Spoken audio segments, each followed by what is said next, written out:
Dois convidados, duas maneiras de ser, duas formas de estar, dois pontos de vista. Aqui cruzamos as opiniões, partilhamos o tempo, alinhamos as ideias, todas as semanas, para recolher o mundo, espalhar os acontecimentos e falar. Essencialmente falar das pequenas coisas da vida, também das maiores, e conversar. Sobre tudo e sobre nada. No ar, Carlos Nuno Granja. Olá, boa noite, sejam bem-vindos a mais uma emissão do nosso programa Sobre Tudo e Sobre Nada, 17 de março de 2025. Esta é a emissão, este é um número redondo, emissão número 190. E vamos ter uma dupla que vai garantir uma conversa muito agitada, de certeza absoluta, porque as temáticas que temos aqui preparadas, e são muitas, e já há umas semanas que não estamos aqui reunidos, portanto vai ser de certeza absoluta uma conversa agitada. Muito obrigado pela vossa companhia. Nós estamos nos 98.7 frequência modulada. Podem acompanhar-nos também através da página www.radioavfm.net ou então acompanhar-nos, e agora é mais fácil, via Facebook, em registro live streaming.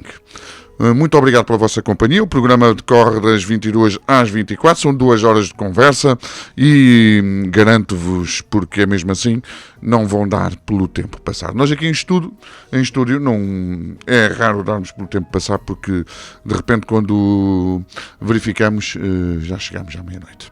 Muito obrigado então pela vossa companhia, onde quer que estejam, em casa, no café, no carro, no trabalho, não importa onde, importa é que estejam sintonizados, e gostamos de enviar, queríamos também enviar um abraço especial para os nossos conterrâneos que estão espalhados pelo mundo e também para as pessoas que estão nas suas casas e que vivem sozinhas e que têm a rádio como a sua companhia. Muito obrigado então por estarem connosco e vamos partir para a conversa. Já temos aqui a Ana Marta e o João, Ana Marta Matos e João Balreira, uma dupla que já está connosco há muito tempo. E boa noite, Ana Marta. Isto foi de corrida, não foi? Já vai estar ligado, calma. Agora está ligado. Olá, boa noite a todos. Isto é uma agitação.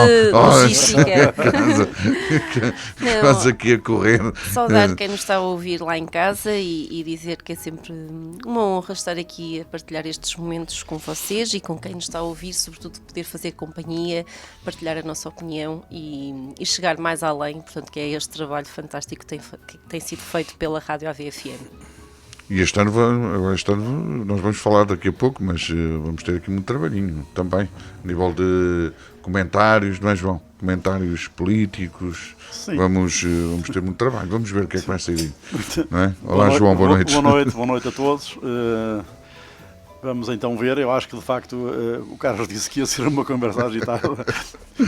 Enfim, vamos tentar controlar as coisas, as emoções, porque realmente a realidade é muito desafiante e tem sido uma catadupa de facto de situações. Eu acho que é a ficção que já está a superar a ficção facto, está a ser a realidade, não é? Há um tropel de acontecimentos difícil de acompanhar e portanto e também difícil de entender. E, portanto, lá terá a sua lógica e vamos analisá-la aqui com quase certeza. Que seria interessante passarmos o programa para uma periodicidade 2 vezes por semana, não é? Assim, para não ser semanal, para acompanhar. É semanal, mas 2 vezes por semana. Pronto. E haver isto matéria, é difícil, e haver não é? matéria para esse teríamos programa, matéria de certeza, não é? Portanto, não é? a fonte é fértil e isto quase que já não temos tempo para falar das questões mais práticas, não é? Já lembro-se que falávamos aqui do PRR, já não vamos falar do PRR, que não há tempo para falar do PRR. Pois, e depois há muitas outras coisas importantíssimas, não é? Que vão ficando para segundo e para terceiro plano e que nós também nos compete a nós chamá-las à colação e digamos contribuir para que elas não sejam esquecidas, porque são fundamentais. Ana Marta, vamos então começar, partir para a descoberta. Nós vamos ter eleições, não é? Na Madeira, isso estou a falar, não é?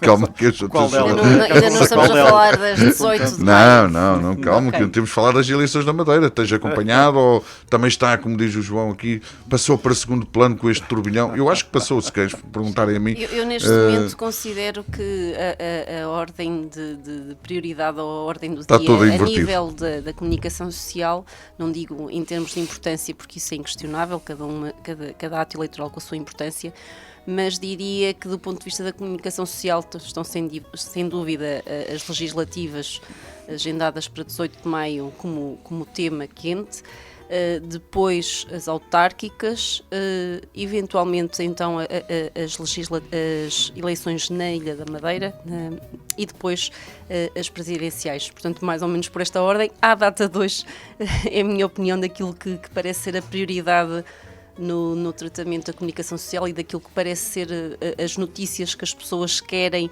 ouvir. Se bem que eu diria também que acho que as pessoas já estão um bocadinho cansadas destas temáticas das eleições. Portanto, estou muito expectante relativamente aos atos eleitorais, não tanto das autárquicas, porque acho que esse ato de eleitoral é um ato que tendencialmente tem captado muito o sentido de voto e a presença, mas no que diz respeito às legislativas e até pela forma como elas surgiram, portanto em Portugal continental e também nos arquipélagos, diria que é um tema que as pessoas estão efetivamente muito desgastadas, é aquilo que se ouve na rua, é aquilo que se sente.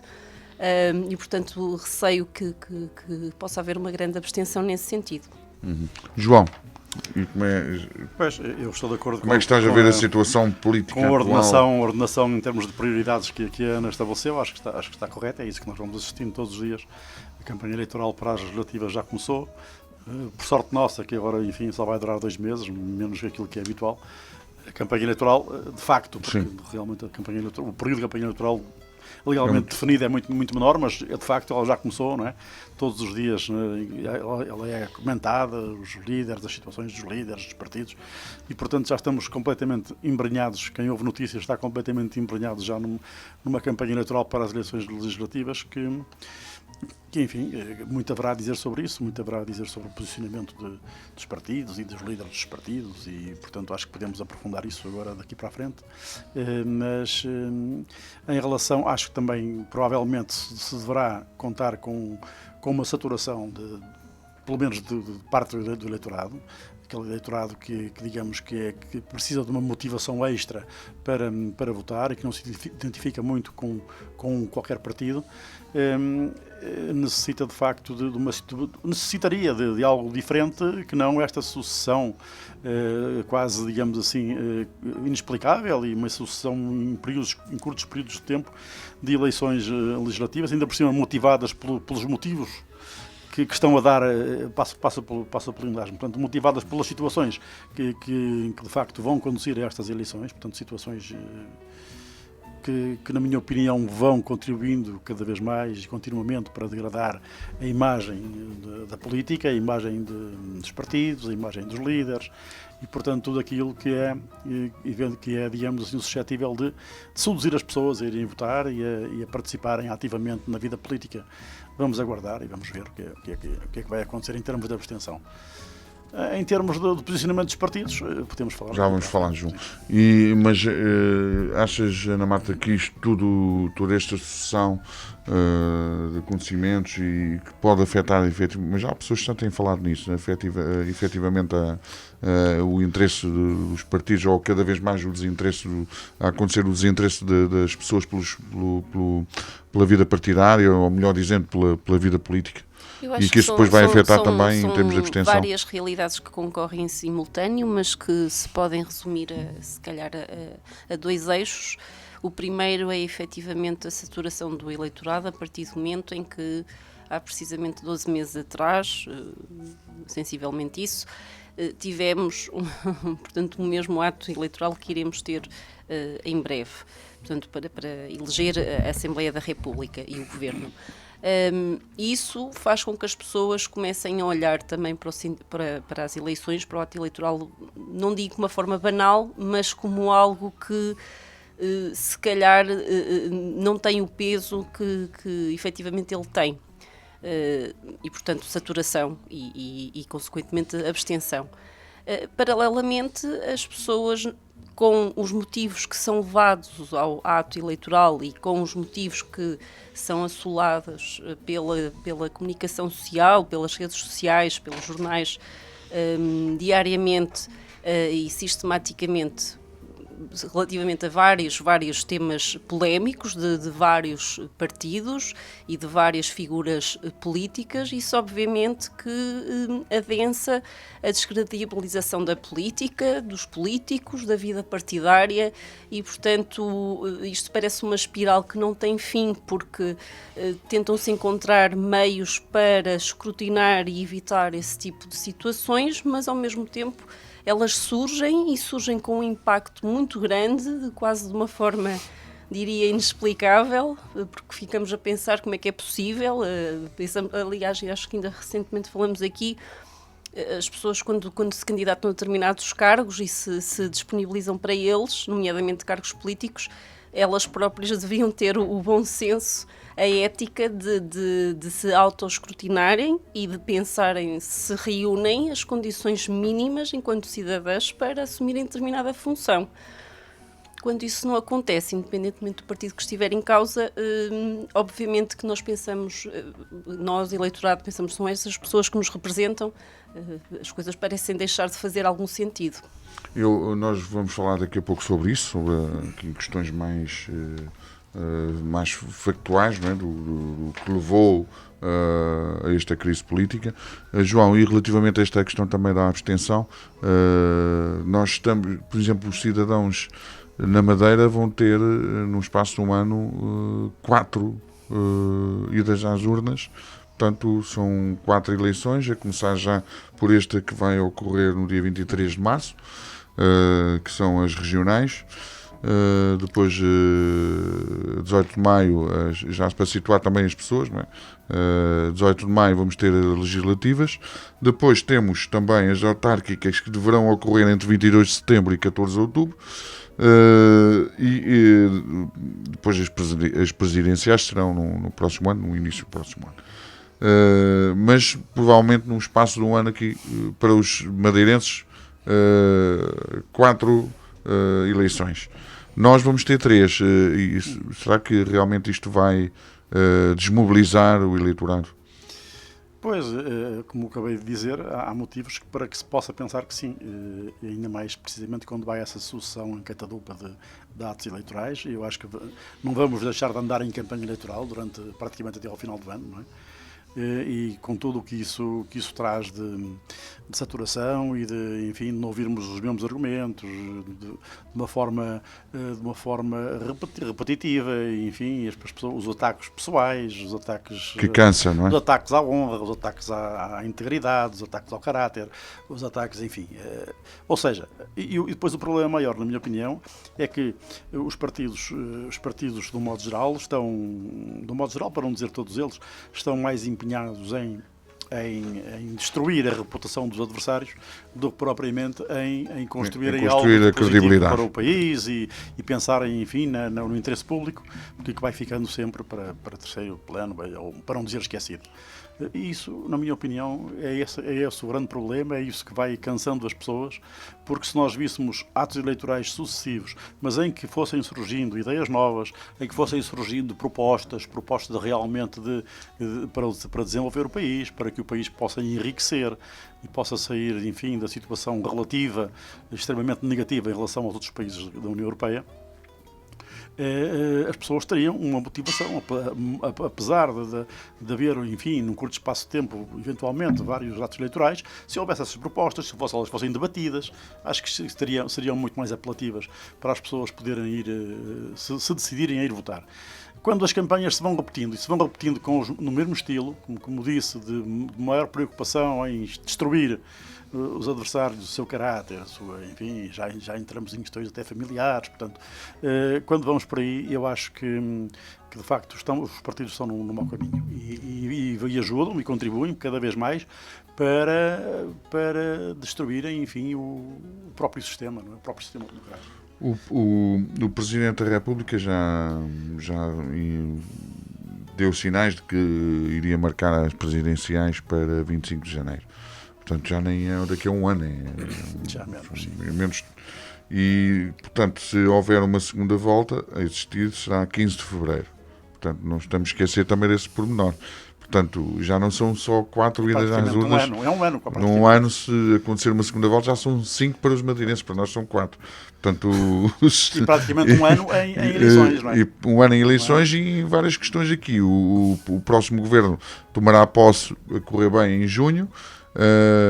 Depois terá que portanto, tomar posse em junho. Depois haverá uma discussão para o orçamento, que será em outubro. Temos aqui questões técnicas que é preciso também acertar, e ainda bem que obrigado.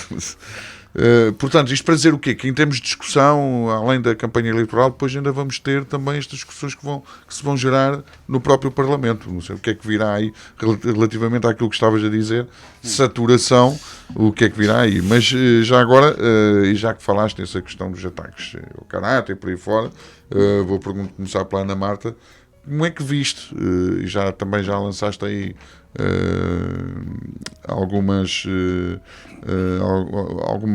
uma outra opinião sobre esta questão, mas para aprofundar, como é que viste esta queda do governo?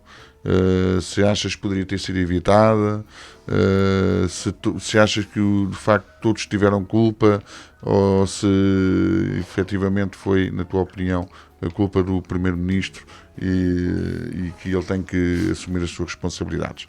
E já agora, também nas entrelinhas, tentando perceber se achas realmente que, mediante a situação, se deveria haver da parte do Luís Montenegro essa introspecção de perceber se a sua candidatura deveria avançar ou não. Bem, eu confesso que, enquanto eleitora, gostaria que este ato eleitoral que se gerou, que não fosse acontecer, pela força que tem no sentido, seja o custo que tem para o país, o desgaste que há para as pessoas, mesmo para aqueles que estão na política, que acabam por se desgastar muito com...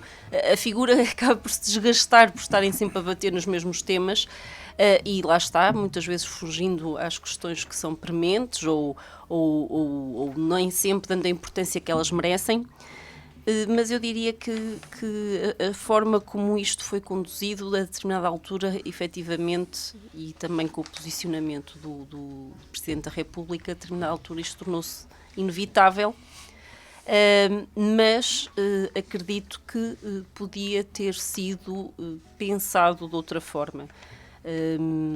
Há várias coisas que podiam acontecer, estou aqui a pensar, por exemplo, uma delas, o Governo continuar a decorrer, portanto, em funções, o Parlamento também, não ser apresentada a moção de confiança pelo Governo, portanto, o trabalho parlamentar, entre aspas, decorrer dentro da normalidade, não ter sido levantada essa moção de confiança, ser realizada a Comissão Parlamentar de Inquérito e depois, no decorrer da Comissão Parlamentar de Inquérito, se efetivamente houvessem circunstâncias que se impusessem para que o Governo entendesse atravessar esse mecanismo da moção de confiança, o fazer nessa altura. Ou seja, o que eu quero dizer é que antes da moção de confiança, acho que devia ter sido antecedido pela figura ou pelo mecanismo da Comissão Parlamentar de Inquérito e a moção de confiança só depois posteriormente a isso. Das conclusões da CPI ou só depois das conclusões? Ou mesmo até no decorrer. Ou no decorrer. Uhum. Exatamente. E aí, a partir do momento em que existem estas questões, não posso dizer que ninguém não tenha culpa. toda a gente tem a sua intervenção, a sua responsabilização neste assunto, uns mais do que outros.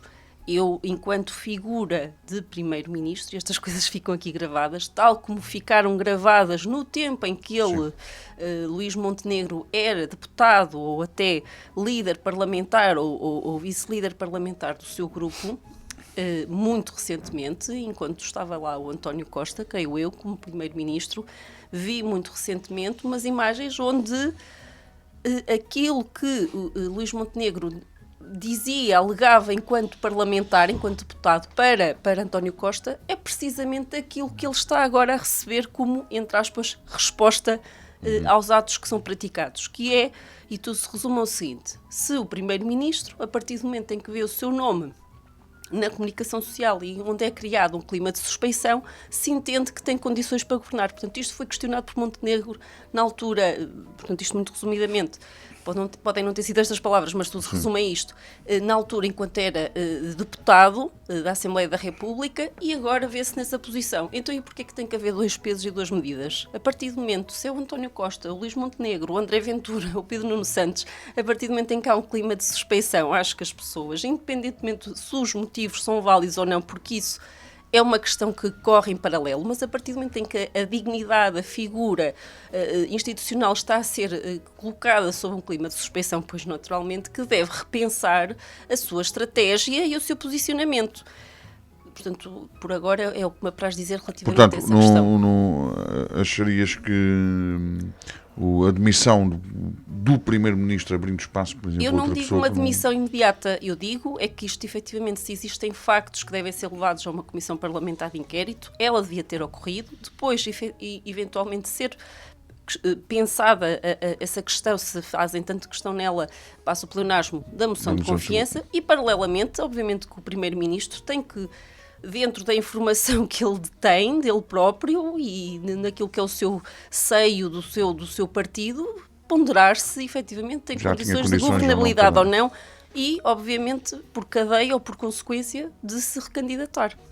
João, sobre esta questão, que é tudo muito profundo, não é? Sim. E é com os dados que vieram, também estamos aqui a discutir. É verdade, estamos aqui a discutir com os dados que vieram. Com toda a humildade temos que aceitar que isto é uma mera mas opinião temos que nossa. interpretar os que vieram e os que deviam ter vindo e não vieram. Sim. Também, não é? Pronto. Exato. Bom, Exato. Bom, mas então, referindo-me ao tema, o que eu acho é que, falando em termos macro, eu acho que o PSD, e nomeadamente o seu líder e ex-primeiro-ministro, acabaram de perder uma grande oportunidade após os ciclos de governação socialista em que estagnaram a economia do país, perderam uma grande oportunidade de seguindo o ditames de Sá Carneiro, que dizia que a ética era fundamental na política, perderam uma grande oportunidade de fazer a diferença. De fazer a diferença porque não seria muito difícil melhorar uma série de coisas que estavam, enfim, a bater no fundo, não é? Lembramos-nos da saúde, lembramos do ensino, da educação, lembramos-nos da segurança, lembramos-nos da justiça, enfim, uma série de coisas. Enfim, e isto porquê? Porque eu acho que, sinceramente, o primeiro-ministro Montenegro perdeu uma oportunidade de resolver de uma vez por todas as dúvidas e o obscurantismo que vem, digamos, a capa do obscurantismo que vem cobrindo a sua pessoa e a sua idoneidade. Ele teria muito simplesmente, se nada tivesse a temer, e não o fez, por isso eu tenho as minhas dúvidas se ele terá alguma coisa a temer ou não, ele pura e simplesmente acabava com a questão se ele próprio tomasse a iniciativa, era o que eu faria no lugar dele, perante tanta pressão, tanta suspeição que acaba por não ser nada provado, não está nada provado, não há nada com um mínimo, digamos, de indícios consistentes, enfim, há uma suspeição que está no ar, enfim, que tem razão de ser. E, portanto, o que eu acho é que perante isso ele tinha um caminho só, era ele próprio tomar a iniciativa de pedir uma auditoria externa independente à empresa dele. E depois, com base nas conclusões dessa auditoria, poder então vir dizer, meus amigos, estão aqui os resultados e vamos tirar as consequências políticas destes Mas isso, destes João, resultados. peço desculpa, não seria também o que uma CPI poderia fazer? Basicamente é isso. Não, mas a questão... Eu sei que estás a Sim, falar sim, a sim, montante sim, de CPI antecipando uma reação dos a deputados, CPI não é, é do isso e Parlamento. muito mais do que isso. A CPI é para lavar roupa suja, a CPI é para enxavalhar as pessoas, a CPI é para chamar a família, a CPI é para 30 por uma linha. Não, mas foi assumido que não chamariam a família. Sim, mas isso é assumido, mas depois, se for necessário, acabam por chamar, porque se as Não circunstâncias há deputados nem se figuras impuserem, superiores a outras. Isto é igual para todos. se as circunstâncias se impuserem e se verificar que é necessário, acabam por chamar. Ou seja, o que eu acho é que isso teria matado, aliás, teria até esvaziado a necessidade da CPI. Não é? Mataria o problema à nascença.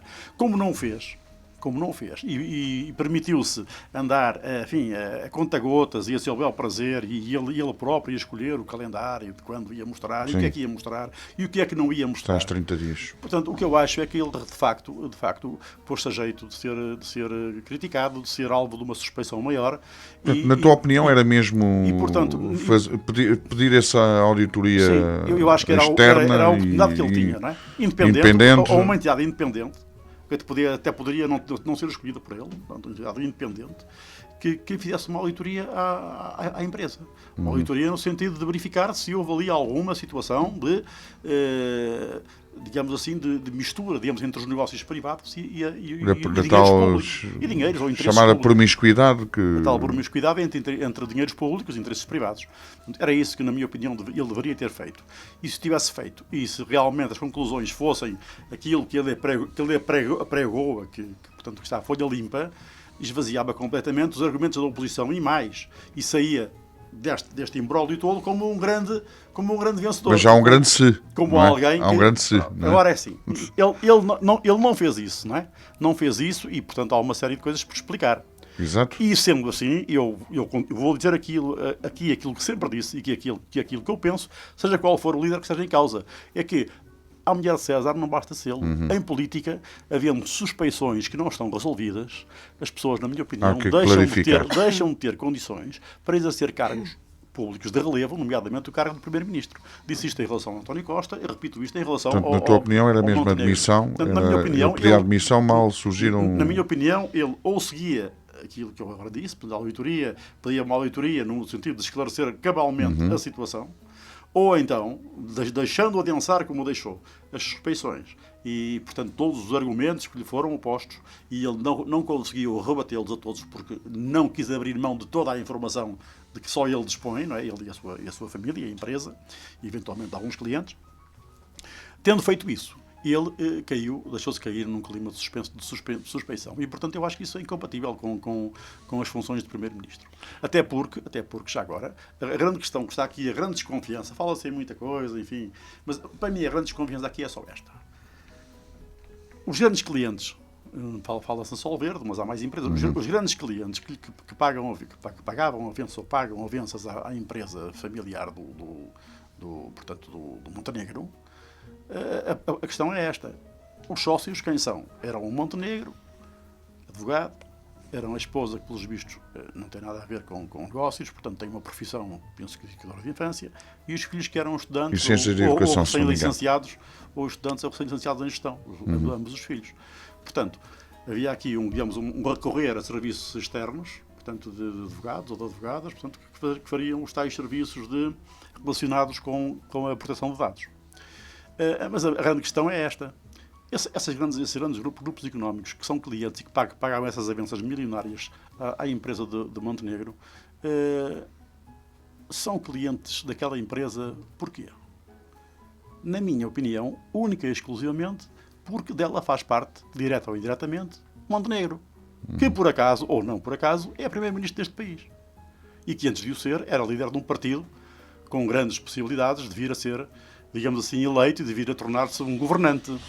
O que leva aqui, a grande desconfiança aqui é que as empresas pagam à espera de quê? Porquê é que não vão a uma outra empresa qualquer? Porquê é que vão à empresa de Montenegro? À espera de algum favorecimento? Esta é a grande desconfiança. Eu não estou a dizer que é assim, ou que deixa de ser. Seja isso, sim. Não estou a dizer que seja o que deixa de ser. Mas esta é a confiança que paira no espírito em termos das pessoas. quando falamos da ética e da moralidade... As pessoas que reflitam um bocado sobre isto chegam a esta desconfiança, a esta dúvida. Não é? desconfiança, ou dúvida, pelo menos. Não é? E, portanto, cabia, na minha opinião, no seu próprio interesse, a Montenegro, de uma forma radical, ir resolver a situação. E para isso, nada melhor que uma auditoria externa independente. Achas que ele deixou arrastar a situação? Acho que sim. Acho que sim. Foi até, de certa forma, negligente. Isso sempre estava no Brasil, depois não deu importância, deixou passar uma semana. Essa semana adensou. Claro que a oposição aproveitou muitíssimo essa semana para catapultar uma série de mais argumentos e desconfianças e de procurar novas fraquezas, enfim, na empresa e na eternidade da empresa. E, portanto, isso deixou numa situação limite. Ou ele chegava e resolvia cabalmente a situação, ou aquilo que ele fez, que não foi isso, foi deixar-se, enfim, ir dando algumas explicações pontuais, trazia respostas que não eram pedidas e não respondia àquelas que eram solicitadas, e, portanto, deixou-se enredar, e, na minha opinião, tinha só um caminho. Era pedir admissão, porque libertava quer o país, quer o próprio partido. E o interesse dele seria sempre de defender os clientes, não é? E por valores bastante simpáticos. Eu de certa forma, eu até compreendo que há um sigilo profissional, mas acabámos por saber, não é? Sim, acabaram por saber. Primeiro, pela investigação jornalística, não é? E depois, porque alguns clientes até vieram, enfim, a público, depois a Solverde veio dizer que interrompia, portanto, o serviço. E, portanto, tudo isto foi, na minha opinião, podia ter sido escusado. Não o tendo sido, a suspensão manteve-se e mantém-se. E nessa medida eu acho que... E falas em admissão e ele vai ser o candidato. Na minha opinião teria sido melhor para ele e para o partido, não é? Ele ter-se demitido, porque desta forma o que é que vai acontecer? Ele vai mantendo-se, como já disse que se vai manter, portanto que não vai... E percebes a ideia, não é? Que não vai abdicar. Claro que percebe a ideia, sim. Mas eu acho que uma eventual reeleição não limpa a folha de Montenegro. É aí que eu também ia perguntar-vos se... Eu percebi, sim. Na minha opinião, não limpa, não é? Porque nós não estamos num país qualquer do terceiro mundo em que fazemos um plebiscito e os líderes corruptos, eventualmente, são, digamos assim, novamente validados. Até a sua integridade é validada pelos votos. Não. As suspeições estão lá, elas existem e devem ser esclarecidas. E mais, ganhando ou perdendo as eleições, a suspeição mantém-se e ela deve ser resolvida. Não é? Até porque em muitos países há potenciais ditadores que ganham eleições. Por isso é que eu agora digo bem, se no início não entendi muito bem a necessidade da CPI, na medida em que acho que devia ser o Primeiro-Ministro a avançar, ele próprio a pedir a auditoria, ele dava um passo em frente, anulava muito, digamos assim, os esforços da oposição, porque era ele que tomava a iniciativa, e podia sair dali de uma forma limpa e por cima, digamos, da situação. Não o tendo feito, acho que agora sim, a CPI impõe-se, que sejam quais forem os resultados das eleições. E eu acrescentaria, não ficou também muito bem visto estarem a ser debatidas estas questões e por lapsos ou não lapsos ou atos intencionais ser, portanto, visualizada o draft da estratégia que tinha sido pensada pelo Governo para agilizar a questão. Daquela fotografia que... Eu no início confesso que quando vi isso nas redes sociais achei que o PS, o Bloco de Esquerda e sobretudo o Chega estavam a fazer um grande aproveitamento da questão montagens e essas coisas todas que agora é possível e colocar vozes nos interlocutores e toda aquela coisa da inteligência artificial. Eu pensei, não, isto deve ser montagem e andei uns dias julguei mesmo a tentar que aquilo não devia se era mesmo real. Não, mas estou mesmo a falar a sério. Sim. Eu pensei, não, aquilo foi montagem, então agora pronto, já estão a levar isto ao extremo. Não, mas era... E de facto estava lá cronologicamente era um esquema feito à mão, não é? Que deveriam ser tomados com esse particular destaque da moção de confiança para tentar limpar uma situação que pode estar ou não ferida de ilegalidade e depois com isto até se calhar abrir precedentes. Doravante qualquer governo, seja ele qual for, assim estas questões, vamos atravessar uma moção de confiança e quem não aceitar está a pôr em causa a estabilidade política do país. E achaste que, Isso por exemplo, aquele... taticismo político, não é? Estratégia, claro, é estratégia. Achaste, e como é que viste o debate na semana passada? As pessoas condenaram muitas afirmações que foram feitas e muitas atitudes também. Acharam, de certa maneira, definiram metaforicamente a Assembleia como um circo. Tu achas que aquele debate que as pessoas, o simples cidadão que estivesse a assistir, como é que se sentiria? Achaste que foi mesmo uma grande confusão que ali foi criada e que se descredibilizou, sem dúvida alguma, a Assembleia da República? Os ânimos foram elevados ao rubro. Já sabemos que nas Assembleias da República as coisas são sempre impoladas, o tom de voz, a postura, há todo aqui um mise-en-scène para essas questões, mas eu estive a ver, a título de curiosidade, umas imagens que também vi nas redes sociais, portanto as redes sociais também têm coisas bastante úteis. Claro que têm. Claro que têm, obviamente, sim, têm que ser geridas por nós, para fazermos aqui alguma seletividade. Filtrar, exatamente, filtrar, mas estive a fazer a analogia com umas imagens que vi, ainda o Sá Carneiro era vivo e estava Já é a segunda alusão. É verdade, estamos aqui, vamos ter aqui os dois possíveis simpatizantes do PSD. Carneiristas não, simpatizantes talvez. Não, mas com todo o respeito, obviamente que Francisco Sá Carneiro é indiscutivelmente uma figura que merece o seu reconhecimento. Com isto queria dizer que, efetivamente, estive a ver essas imagens do Parlamento há cerca de 40 anos atrás, portanto, 1984,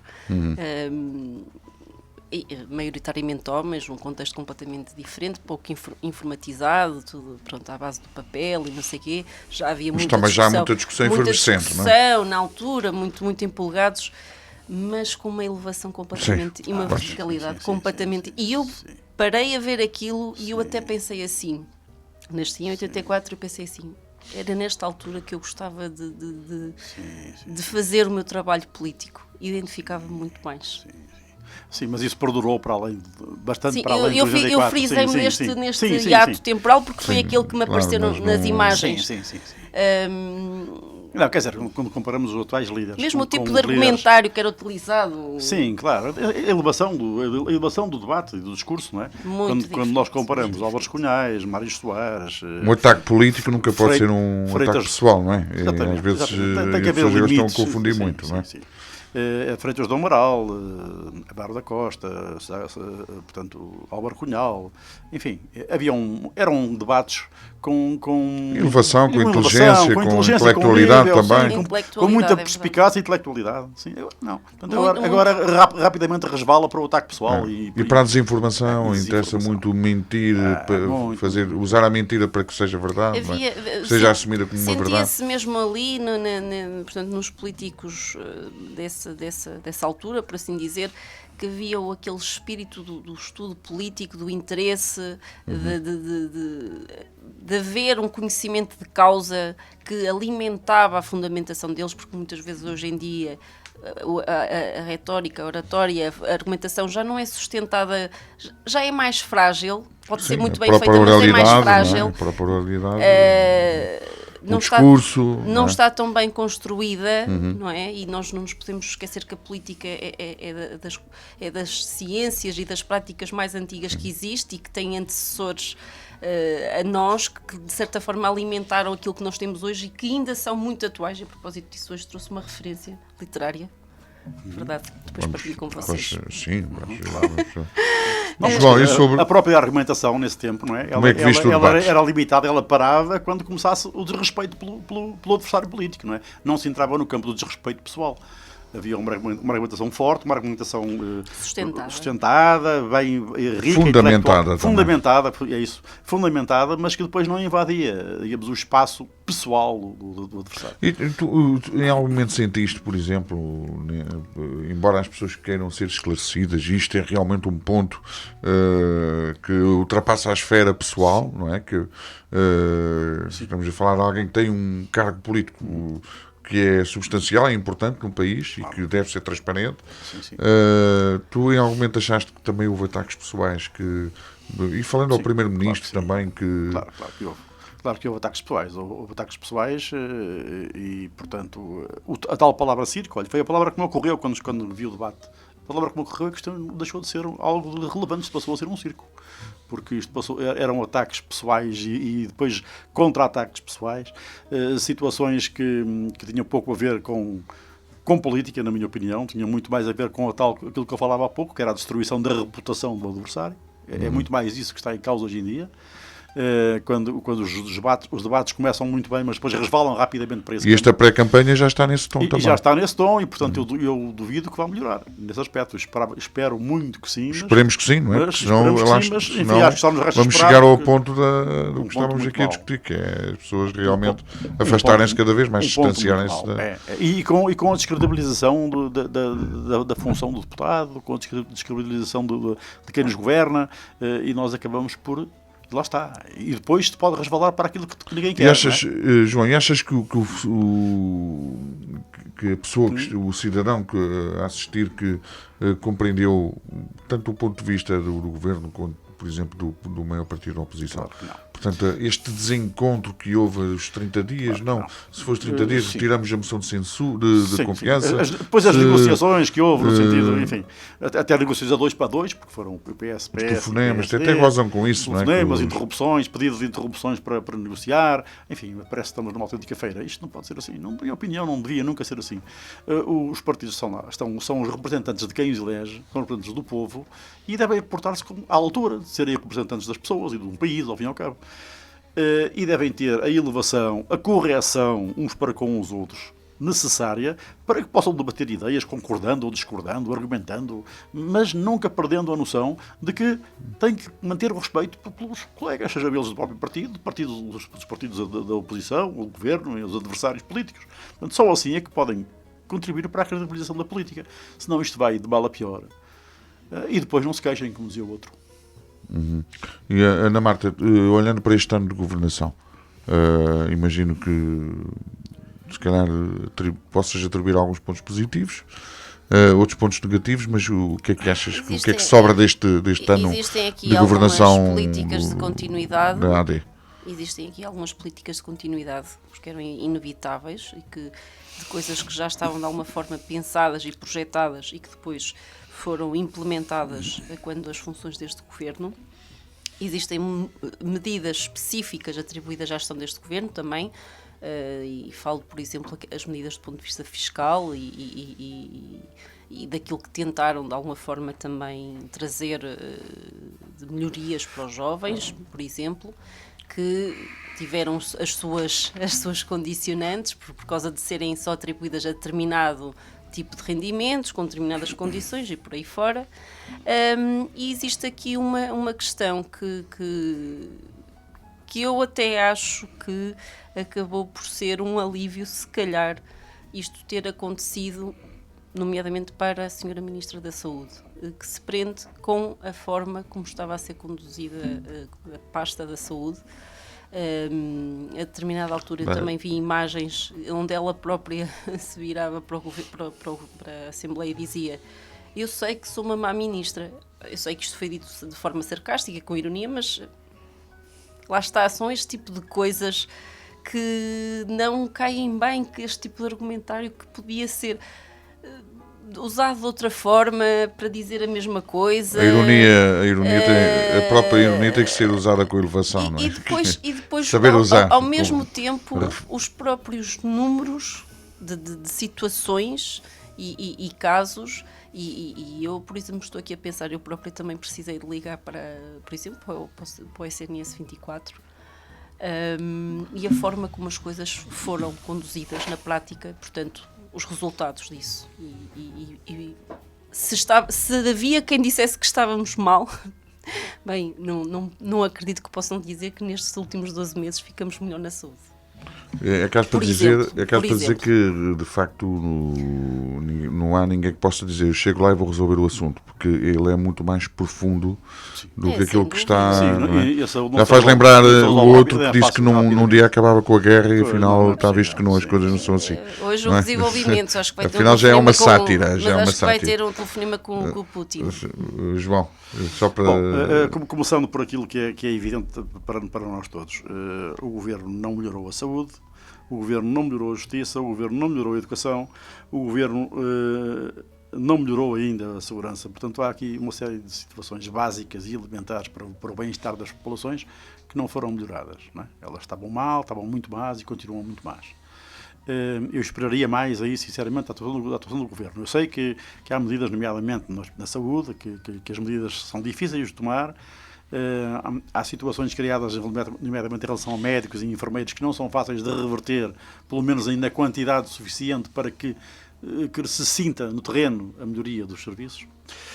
Mas também tenho que dizer que, nomeadamente agora, estavam a pôr em prática as PPPs, penso que ainda vão levar a cabo isso, as parcerias público-privadas em alguns hospitais e até em alguns centros de saúde.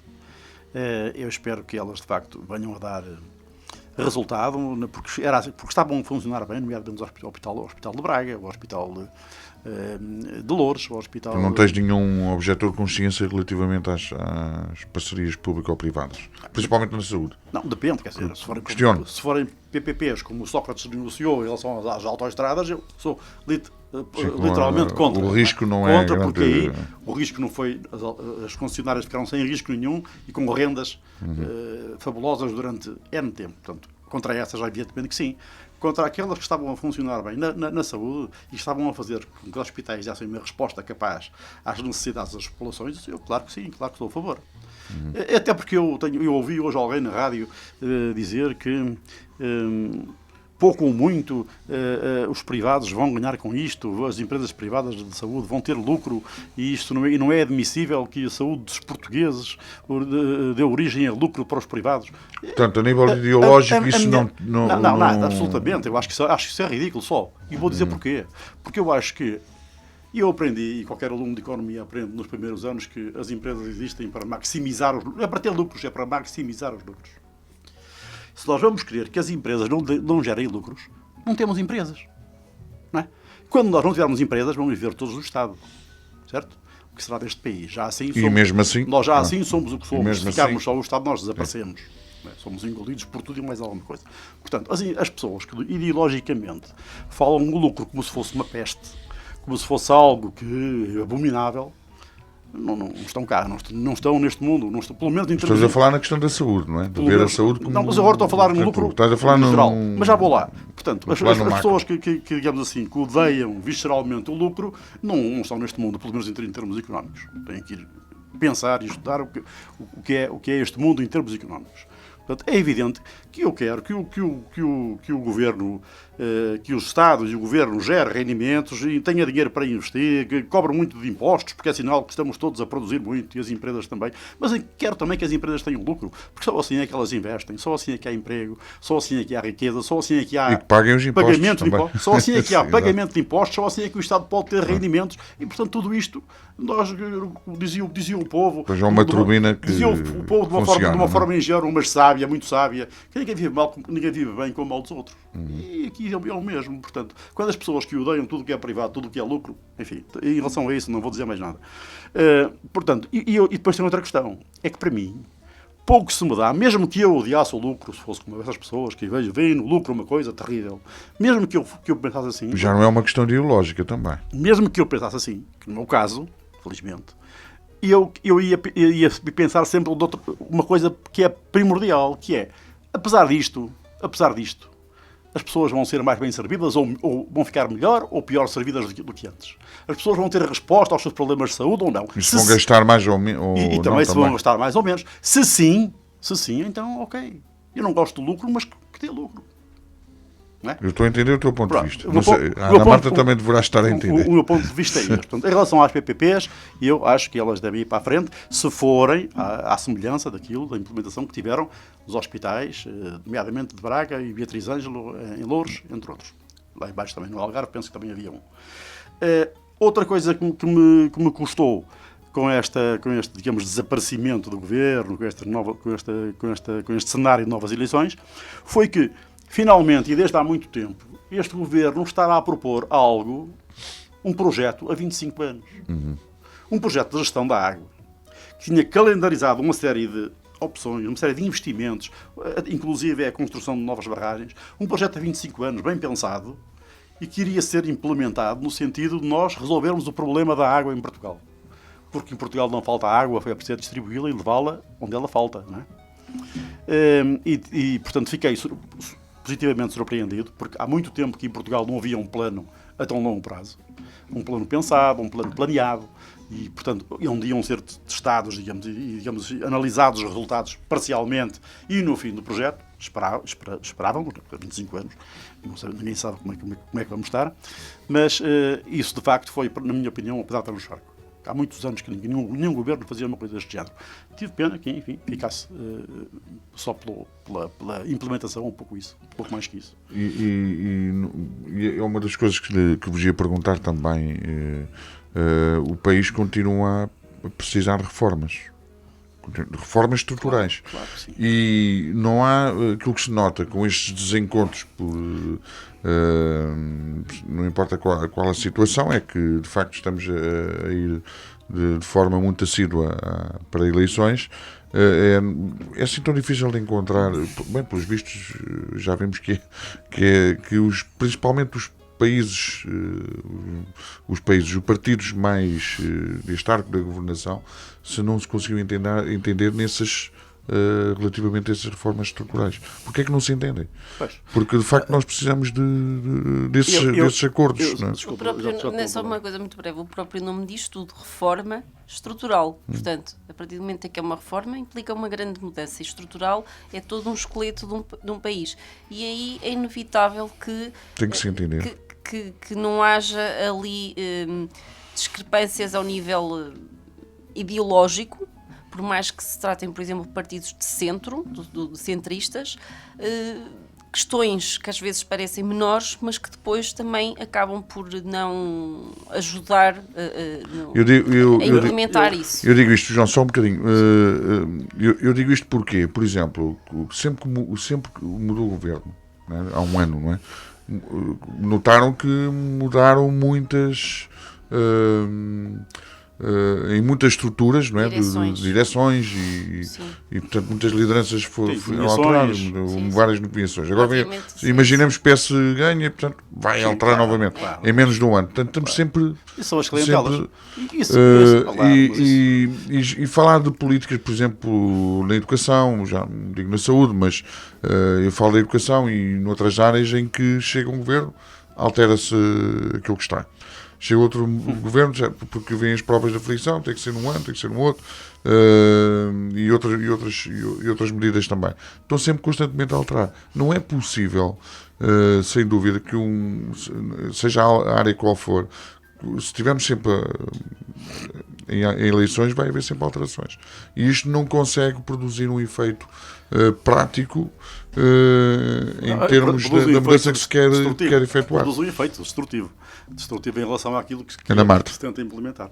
Não, estou de acordo com aquilo que estás a dizer e por exemplo, existem muitas pastas que há uma necessidade de uma reforma estrutural, ainda agora falamos algumas delas. A justiça está...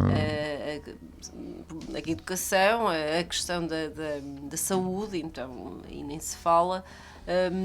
mas depois existem aqui efetivamente inconstâncias e pontos de ideológicos dispares que levam a um desentendimento e uma certa cultura instalada, se calhar como tu dizes bem, de uma tal clientela que cria um obstáculo para que as coisas avancem, não é? Bom, João, claro que o país precisa de reformas como de pão para a boca, não é? Mas a muitos níveis, não é? Toda a gente sabe e toda a gente reconhece que precisamos de reformas na saúde, na educação, na justiça, mesmo em relação à segurança. Precisamos de uma reforma que ninguém fala, mas que é importantíssima, que é a reforma da administração pública. Sim. Também está em águas de bacalhau há imensos anos. E depois temos um problema, e eu já falei aqui sobre isso, já defendi aqui, enfim, já amigos meus, se fores dizer isso, achas mesmo isso, enfim. Acho que sim, acho que Portugal é um país demasiado pequeno para que os dois partidos do arco da governação não se entendam.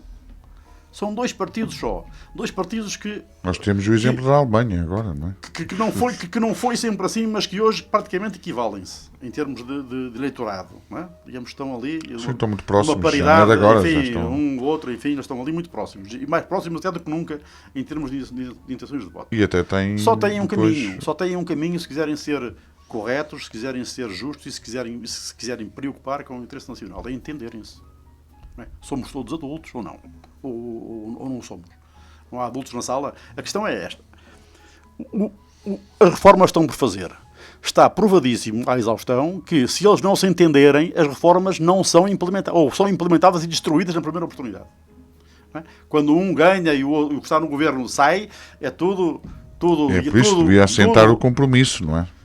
Para depois evitar estas alterações constantes. Eu já cá falei do Bloco Central e já cá falei também, várias vezes, até mais que uma vez, que sou da opinião que projetos considerados por uma entidade que se viesse a criar, idónea e com pessoas competentes para fazer a avaliação, projetos que fossem considerados e catalogados como projetos de interesse público, deviam estar protegidos destas alternâncias de poder. Deviam ter que ser respeitados, porque há milhões e milhões de euros investidos e não é aceitável, na minha opinião, que por uma mera mudança de cor partidária no governo, esses projetos venham a ser desfeitos, o dinheiro lá investido venha a ser desbaratado, não é? E ficamos outra vez na estaca zero. E só porque foram os outros e não fomos nós, não. Nós vamos fazer à nossa maneira. E vamos destruir ou desmobilizar tudo que foi feito e tudo que foi investido. Isto, na minha opinião, era fundamental no país. Na medida em que os 2 maiores partidos não são capazes de serem, digamos assim, na minha opinião, adultos ou maduros o suficiente para se entenderem. Não se entendem, então imponham-se estas regras. Pelo menos para aqueles projetos de maior dimensão e que têm projeção no futuro do país. Nós já estamos com 1 minuto e 20. Sim. É evidente que as nomeações é uma coisa... Este governo, o PSD, ultrapassou muito as nomeações que tanto criticava do que o PS tinha feito. Quer dizer, andamos nisto. Acabam depois sempre por fazer o mesmo que criticam, não é? A meritocracia em Portugal não nada vale. Vale um cartão partidário, vale uma cor. Se eu sou daquela cor e estou bem posicionado, eu vou ter um lugar qualquer, seja ele qual for. Portanto, na minha opinião, o país não pode viver assim. O país é um país pobre. Isto tem que ser dito. O país é um país pobre. Há muita gente que vive bem e vive desafogadamente neste país, mas o país é um país pobre. Há muita gente a viver muito mal neste país. E há que ter respeito por isso. Nós não podemos andar aqui a brincar aos partidos e a criar condições que, para mim, é muito mais que a ideologia, têm a ver com os ataques pessoais, com o nível pessoalizado dos ataques que são feitos e que inviabilizam qualquer tipo de possibilidade de acordo depois em termos de futuro. As pessoas depois sentem-se feridas, claro, feridas no seu ego. Exatamente. Nós já regressamos, portanto, não saiam. Podem sair, mas regressar. Estamos quase de volta daqui a pouco.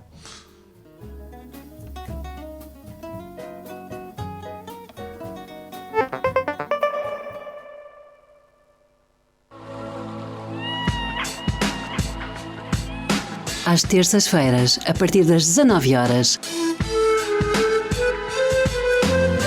Chega a culinária à Rádio AVFM. Sabores da Rosa tem sempre sugestões para si. Ora doce, ora salgado. Sabores da Rosa promete fazer crescer água na boca e despertar-lhe a paixão pela cozinha. Bom apetite!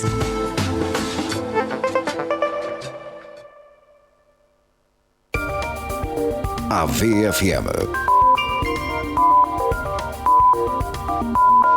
23 horas. Rádio Global, de âmbito local. Vida Ovar, muito mais que um centro comercial. Espaço único, rodeado pela natureza e amplo estacionamento, onde encontra tudo para afirmar o seu lifestyle. No Vida Ovar temos a simbiose perfeita do desporto com o lazer, que transforma uma simples ida às compras numa experiência ímpar. Deixe-nos fazer parte da sua vida. Novo seminovo ou usado, entre centenas de opções multimarca, a Car7 tem o carro dos seus sonhos ao melhor preço. Com as melhores taxas de financiamento e aprovação imediata, a Car7 não descura os serviços pós-venda, dispondo de oficinas próprias. Marque o seu test drive pelo 925-415-920 ou visite-nos na feira, na Rua 1º de Maio 5E. Também estamos em Ovar e em Perafita. Saiba tudo em car7.pt. Antena Vareira 98.7. Ovar no ar.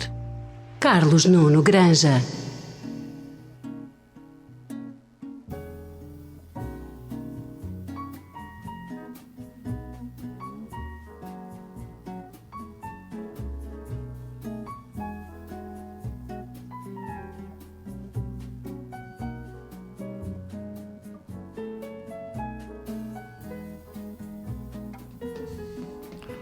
Estamos de volta para a segunda hora do nosso programa, sobre tudo e sobre nada.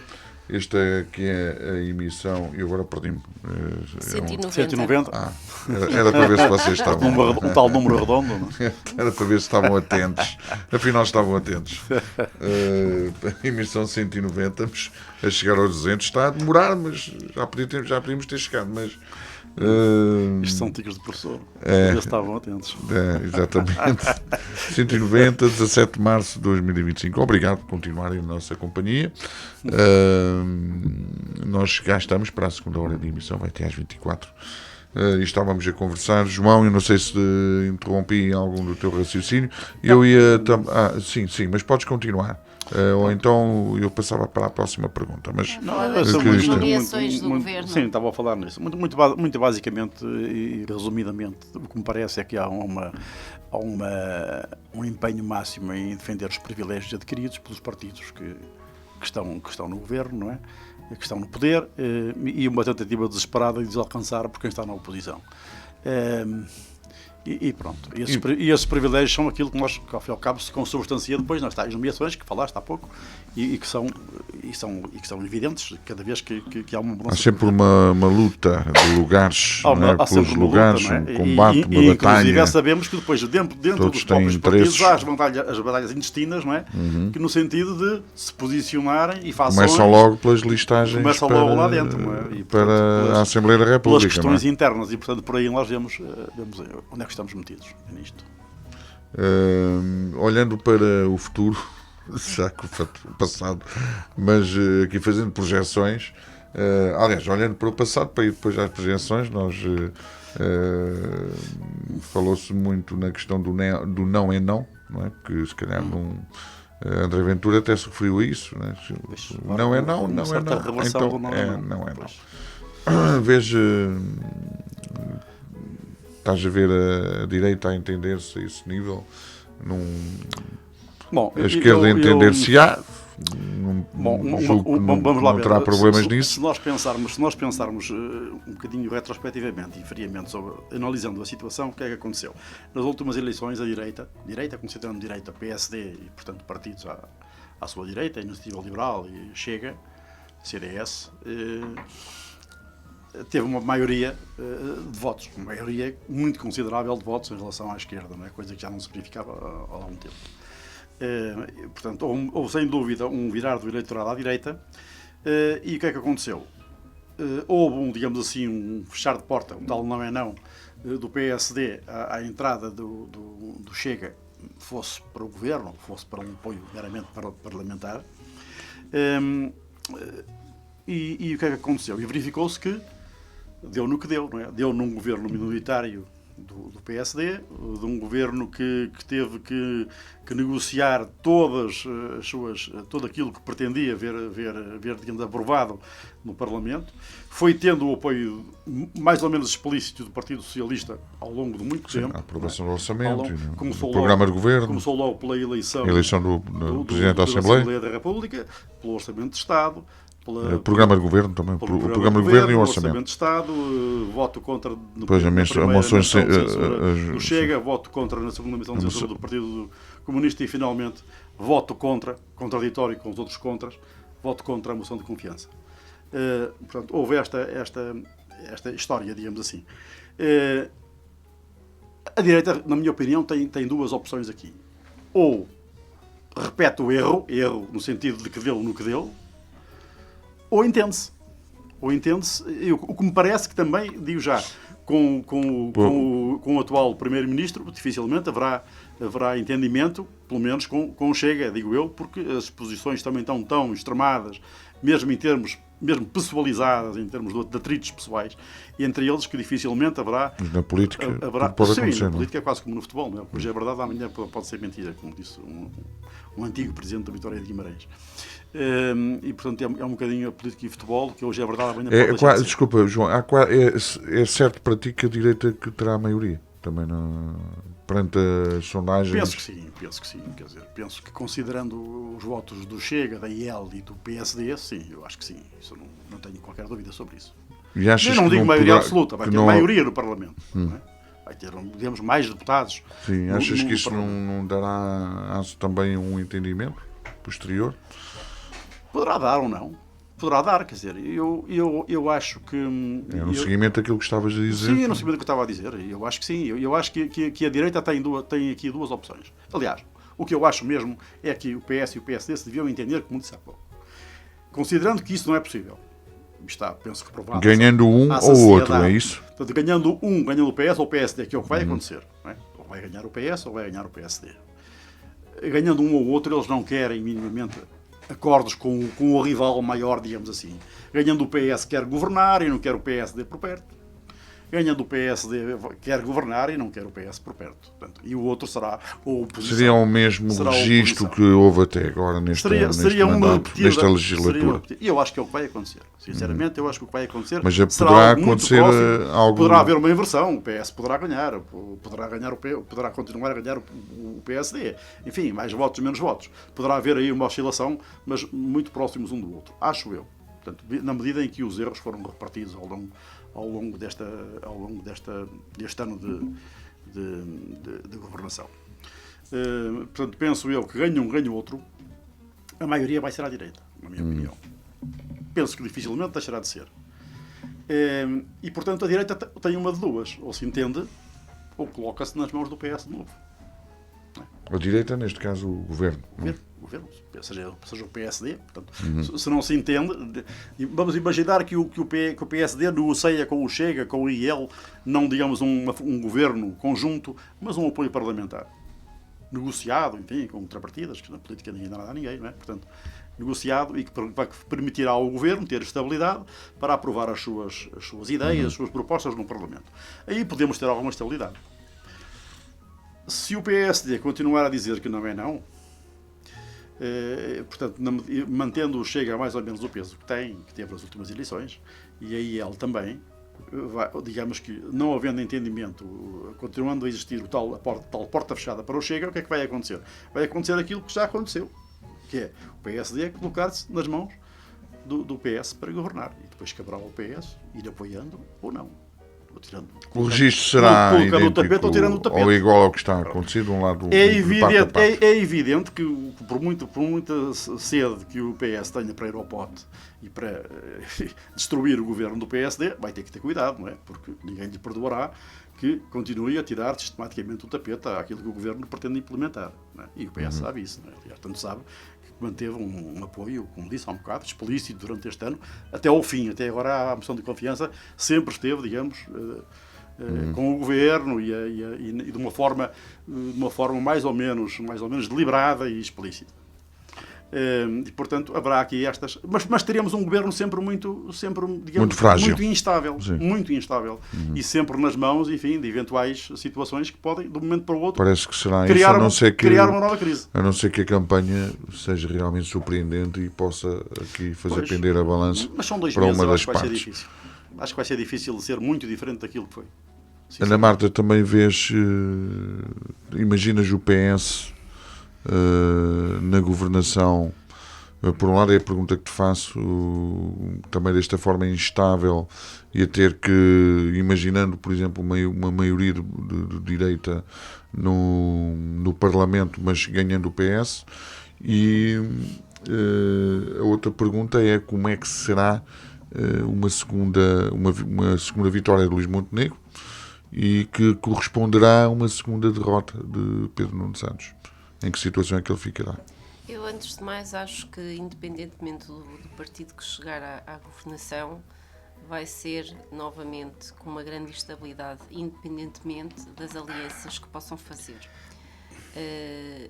Mesmo que sejam feitas alianças, por exemplo, à direita, pela performance e pela gênese do Chega, tenho as minhas reticências que, por exemplo, consiga manter sempre o mesmo nível de boa ligação, por assim dizer, com, por exemplo, o PSD, se for o PSD a ganhar. Na tua opinião, é um parceiro não confiável? É um parceiro que me deixa dúvidas. O mesmo se aplica ao PS, portanto, independentemente de ser o PSD ou o PS a ganhar, não respondendo diretamente à tua pergunta, acho que vão ter, independentemente de existirem alianças paralelas, acho que vão ter serão mais 12 meses de uma dificuldade governativa e de alguma instabilidade. Há até já quem brinque, isto não tem piada nenhuma, que daqui a 12 meses estamos novamente em eleições. Ou antes, nomeadamente na fase do orçamento. A par disso, eu por acaso acho que o Chega não irá ter a mesma expressividade que teve nas últimas. Acho que poderá ser a iniciativa liberal, comparativamente com o próprio Chega, e também não sei se o Luís Montenegro irá ter uma vitória confortável, se assim o alcançar. Pedro Nuno Santos, obviamente que se tiver uma segunda derrota, acredito que muita coisa será repensada internamente no PS. Não sei se terá pretensões de continuar, mas ele, como tem um perfil de muita resiliência e é muito irreverente em muita coisa, poderá querer continuar. Então, eu acho que neste momento, apesar das sondagens darem um certo favorecimento à direita, ainda com pouca expressividade, eu diria que também dependerá muito daquilo que for o decorrer da campanha, que não existe muito tempo para fazer, e diria que vai haver novamente um grande equilíbrio de forças, como houve há 12 meses atrás, sem querer aqui adivinhar prognósticos. Sim, estamos apenas aqui a projetar, obviamente até pode coincidir, não é? Com aquilo que podemos dizer aqui. João, e relativamente ao Chega, achas que está a deixar de ser um fenómeno, está a consolidar-se nesta linha partidária, ou está a perder fôlego até pelas várias polémicas que o rodearam? Estou convencido que o Chega terá uma votação próxima da que teve nos últimos anos. Isso será uma consolidação? Penso que já sim. Deixará de ser um fenómeno? Penso que sim. Penso que será uma consolidação. A IEL poderá subir, mas penso que não vai ter uma subida muito significativa. Poderá atingir um máximo de 10%. No máximo de 10%, portanto, vem dos, penso que 6 para 10 já será uma subida considerável, mas não passará dos 10%. O Chega é evidente que é uma incógnita. Ele tentou pôr-se um bocadinho agora à parte desta guerra. Viu quase de gabinete, ou melhor dizer, de bancada. Pôs-se no local que lhe interessava, porque deixou os partidos de gladiarem-se, portanto, consumirem-se um ao outro, e de uma forma inteligente puseram-se, enfim, nos bastidores. Não sei se foi. A ver o filme. Inteligente, se calhar foi mesmo a circunstância mas fariam aquilo facilitou, não é? Sim, facilitou. E não se interpuseram, porque não iam ganhar não valia nada a pena, não iam ganhar nada com isso, não é? E portanto, mas eu acho que, sinceramente, na minha opinião, eu prevejo que não fugirá muito à votação anterior. O que para ti é o que ia verificar-se dará, pela última sondagem, uma previsão de cerca de 60% de votos à direita, portanto 58%, considerando que se ele tiver 7, 8, portanto estamos a falar de 58% dos votos à direita. o que é clarificador, não é? Não haverá dúvidas se assim for. É evidente que eu não espero sinceramente que os partidos à esquerda do PS subam muito em relação à última votação. Portanto, estão com votações praticamente residuais. Estou a falar de bloco, PCP, mas o Bloco de Esquerda já estava com... Bloco de Esquerda, PCP, o Bloco na sondagem tem 3,4%, poderá ter mais, poderá ter mais. Chegar aos 5%. Poderá ter, pronto, sim, mas quer dizer, não serão, nunca chegarão, na minha opinião, aos 7%, portanto, que já terá alguma relevância, enfim. Portanto, são partidos que todos somados à esquerda do PS... Mas a acontecer isso, achas que realmente são partidos em perda mesmo e a esquerda também a perder? Acho que sim. Eu acho que a esquerda do PS está em perda, mas está em perda nítida, na minha opinião. E eu acho que as eleições vão confirmar isso. Mas também a representação parlamentar depois também não ajuda. Quanto menos visibilidade também se tem, não é? Claro, sim. Embora tenham visibilidade, por exemplo, na comunicação social, à medida, não é? Uma visibilidade possível, porque de facto não... Sim, não, na minha opinião, a esquerda... Embora a comunicação social é, por exemplo, muita visibilidade ao Chega... Na minha opinião, a esquerda radical, que é assim que eu tenho que lhe chamar, a esquerda radical à esquerda do PS, é uma esquerda que tem muito mais protagonismo do que aquele que os votos que tiveram indiciariam na comunicação social. Tens essa opinião? Sem dúvida, estão lá todos os dias. Inclusive é o LIVRE, o líder do LIVRE está muitas vezes na televisão, as Mortáguas estão todos os dias na televisão, o PCP, se não está todos os dias, está quase todos os dias na televisão. E, por exemplo, a IEL, que teve mais votos, está muito menos vezes na televisão. Certo? Portanto, encontras uma justificação para isso? Ou... Não queria estar agora a dizer não. Isso. Não. Mas tenho, claro, tenho uma explicação para isso. E o povo português sabe. Não é? Sabe qual é a explicação. Mas não vale não queres. Não vale a pena. Não queres, já estamos aqui a dizer tudo tão negativo, acho que não vale a pena. Nós queremos encontrar mais negatividades, queremos encontrar coisas positivas. Eu só queria dizer que toda a gente sabe qual é a situação dos meios de comunicação social em Portugal. Pronto. Nós temos que encontrar aqui... Toda a gente sabe como é que andam as visões, toda a gente sabe como é que andam os TSFs, toda a gente sabe como é que andam os JNs, toda a gente sabe como é que anda o Grupo Empresa, o Grupo do Expresso e da revista Visão, portanto, não vale a pena estarmos a dizer mais nada. Não é? Portanto, vamos agora falar das outras eleições, né? Nós, nas autárquicas. Como é que acham que nós pelo menos aqui em Ovar já estamos a perfilar os nossos candidatos? Com algumas surpresas. Viste algumas surpresas, João? Onde é que viste as surpresas? Não está oficializado, mas eu sei. As que não são oficializadas, isso já... Eu ia perguntar quais eram as surpresas. Aquele não pode falar muito, João. Não partilhar connosco, João, se quiser divulgar alguma coisa em direto. Não posso. Nós só podemos perguntar à Ana Marta se ela vai... Podem perguntar, neste momento continuo inócua, sem Estás inócua. Eu acho que a surpresa que eu falo, Ana Marta será conhecedora. Então é isso. Não sei. Então não podemos ir por aí. Mas, não me compete a mim. Ana Marta, o que é que... Eu não sei, agora o João deixou-me intrigada. Vamos ter campanha para as autárquicas aqui em Ovar. O que é que ela tem que significar para ti? Aqui em Ovar, para mim, tem que significar mudança. Que é aquilo que eu acho que acontece depois de um período mais alargado de governação. E essa mudança, vou falar do cidadão, temos as pessoas que nos estão a ouvir, o que é que representa? Isto acaba por ser cíclico, portanto, não sou eu que estou a apelar necessariamente à mudança. Eu acho que as próprias pessoas sentem essa mudança, essa necessidade de mudança. Como eu disse, as coisas funcionam por falar de 3 ciclos. mandatos do PSD, então, que está na hora de mudar e de refrescar. Eu acredito que para o município isso poderá ser uma mais-valia. Como em tudo, a política desgasta quem está nela. A determinada altura, as próprias pessoas acabam por ficar um bocado feridas, ainda que se esforcem muito, desse desgaste. E há sempre uma necessidade de mudança, portanto, de vermos outras caras, de vermos outras iniciativas. Claro que queremos todos, portanto, independentemente do partido que estiver em causa, o melhor para o município de Ovar, e é isso que deve imperar com qualquer força partidária.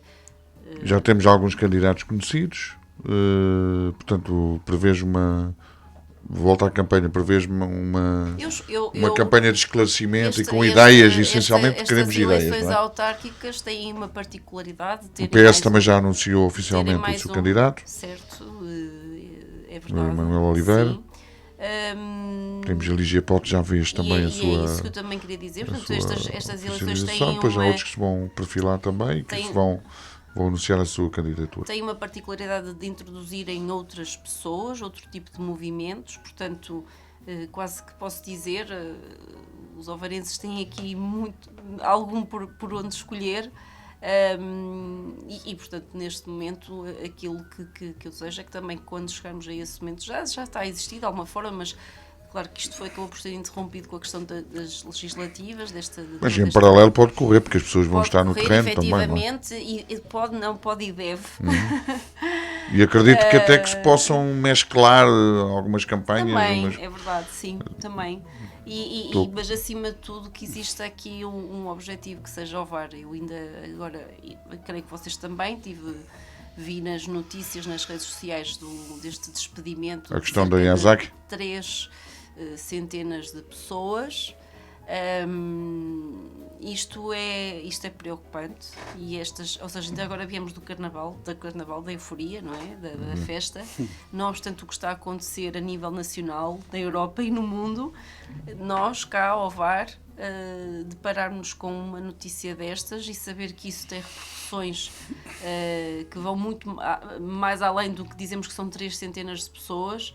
Portanto, isto são 3 centenas de pessoas mais as famílias que estão agregadas a essas pessoas. Portanto, isso é o que me realmente preocupa e que entendo que deva preocupar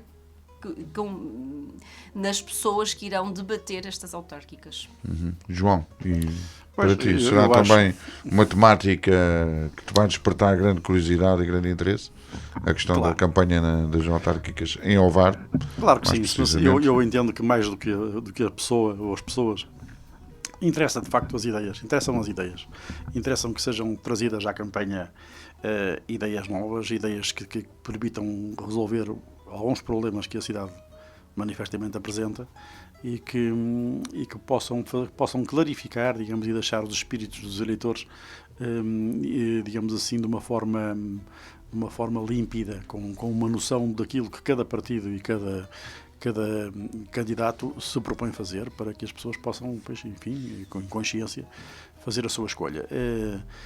Falou-se aqui na questão da Ligia Pod, portanto, de uma candidatura que nasceu espontaneamente da sociedade civil e, portanto, que é preciso, que é bom que surjam estas situações, estes posicionamentos de pessoas que não têm diretamente a ver com partidos, porque normalmente trazem arejamentos, trazem ideias diferentes, trazem ideias que não estão, digamos assim, capturadas pelos partidos, trazem ideias, são pessoas que não alinham na tal crispação habitual entre os partidos tradicionais, mas sinceramente eu acho, esta é a minha opinião, acho que, enfim, embora haja casos noutros municípios que me possam desmentir, eu acho que estas candidaturas que emergem de uma forma espontânea, assim, portanto, sem um apoio partidário, eu vislumbro com dificuldade que elas consigam, de facto, aceder a um resultado significativo nas eleições. Acho que as pessoas vão muito pelos partidos, vão muito na hora da verdade, foge-lhes, digamos assim, a vontade para um ou outro partido e, portanto, as candidaturas emergentes da sociedade civil terão, na minha opinião, alguma dificuldade, terão pelo menos um trabalho acrescido para implementarem os seus candidatos no terreno, por forma a poderem superar essa decalagem que é para mim evidente. Veremos como vai correr a campanha. Precisamos debater ideias, não é? Ideias para o Conselho, não é? Eu disse mesmo, e que seja tudo mais as ideias, não é? Muito mais do que os candidatos. Estar a fazer... Muito mais do que isso, que a promoção dos candidatos. Enfim, todos eles serão bons, todos eles serão maus. Não é isso que está em causa. O que está em causa, de facto, é as ideias que eles possam trazer. E que sejam claras nas ideias. E mais do que isso, que é importante é que as ideias sejam execuíveis ideias também. concretizáveis. Isso é que é fundamental. Eu estou-me a lembrar de algumas estava a adivinhar ideias. a tua pensamento. Eu estou-me a lembrar de algumas ideias e, enfim, não vale a pena estar a citá-las, mas tenho-as muito presentes. Situações que foram prometidas e que ficaram absolutamente esquecidas, e que isso não deve acontecer, porque isso descredibiliza as pessoas, descredibiliza a política, e eu acho que é preciso, de facto, que as ideias surjam, que as ideias sejam ideias com mérito, ideias que tragam a resolução de muitos problemas que o bar, infelizmente, vai padecendo, e que sejam ideias concretizáveis, não é? Ideias que, de facto, haja intenção e haja meios de as implementar na prática. Acho que é fundamental isso. Vamos aos destaques. Eu sei que a Ana Marta estava ali. Eu trouxe um livro para... Trouxe um livro para ser diferente. Que ela está aflita. Estou aflita, que isto até parece... Trouxe um livro fisicamente mesmo. Trouxe um livro... O João nunca trouxe fisicamente. Trouxe uma vez, penso.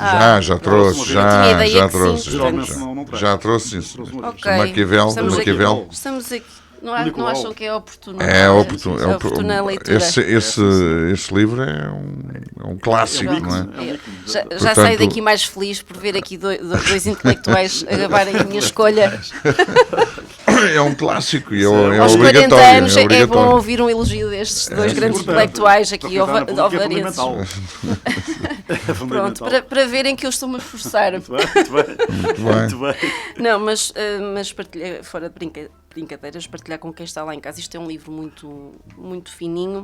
É certo que isto tem que se ler refletindo, não é? Portanto, isto não é de uma leitura fácil. Não é de praia. É aquilo que quisemos dizer, leitura de praia. Quer dizer, para mim pode ser uma leitura de praia, mas não é propriamente um...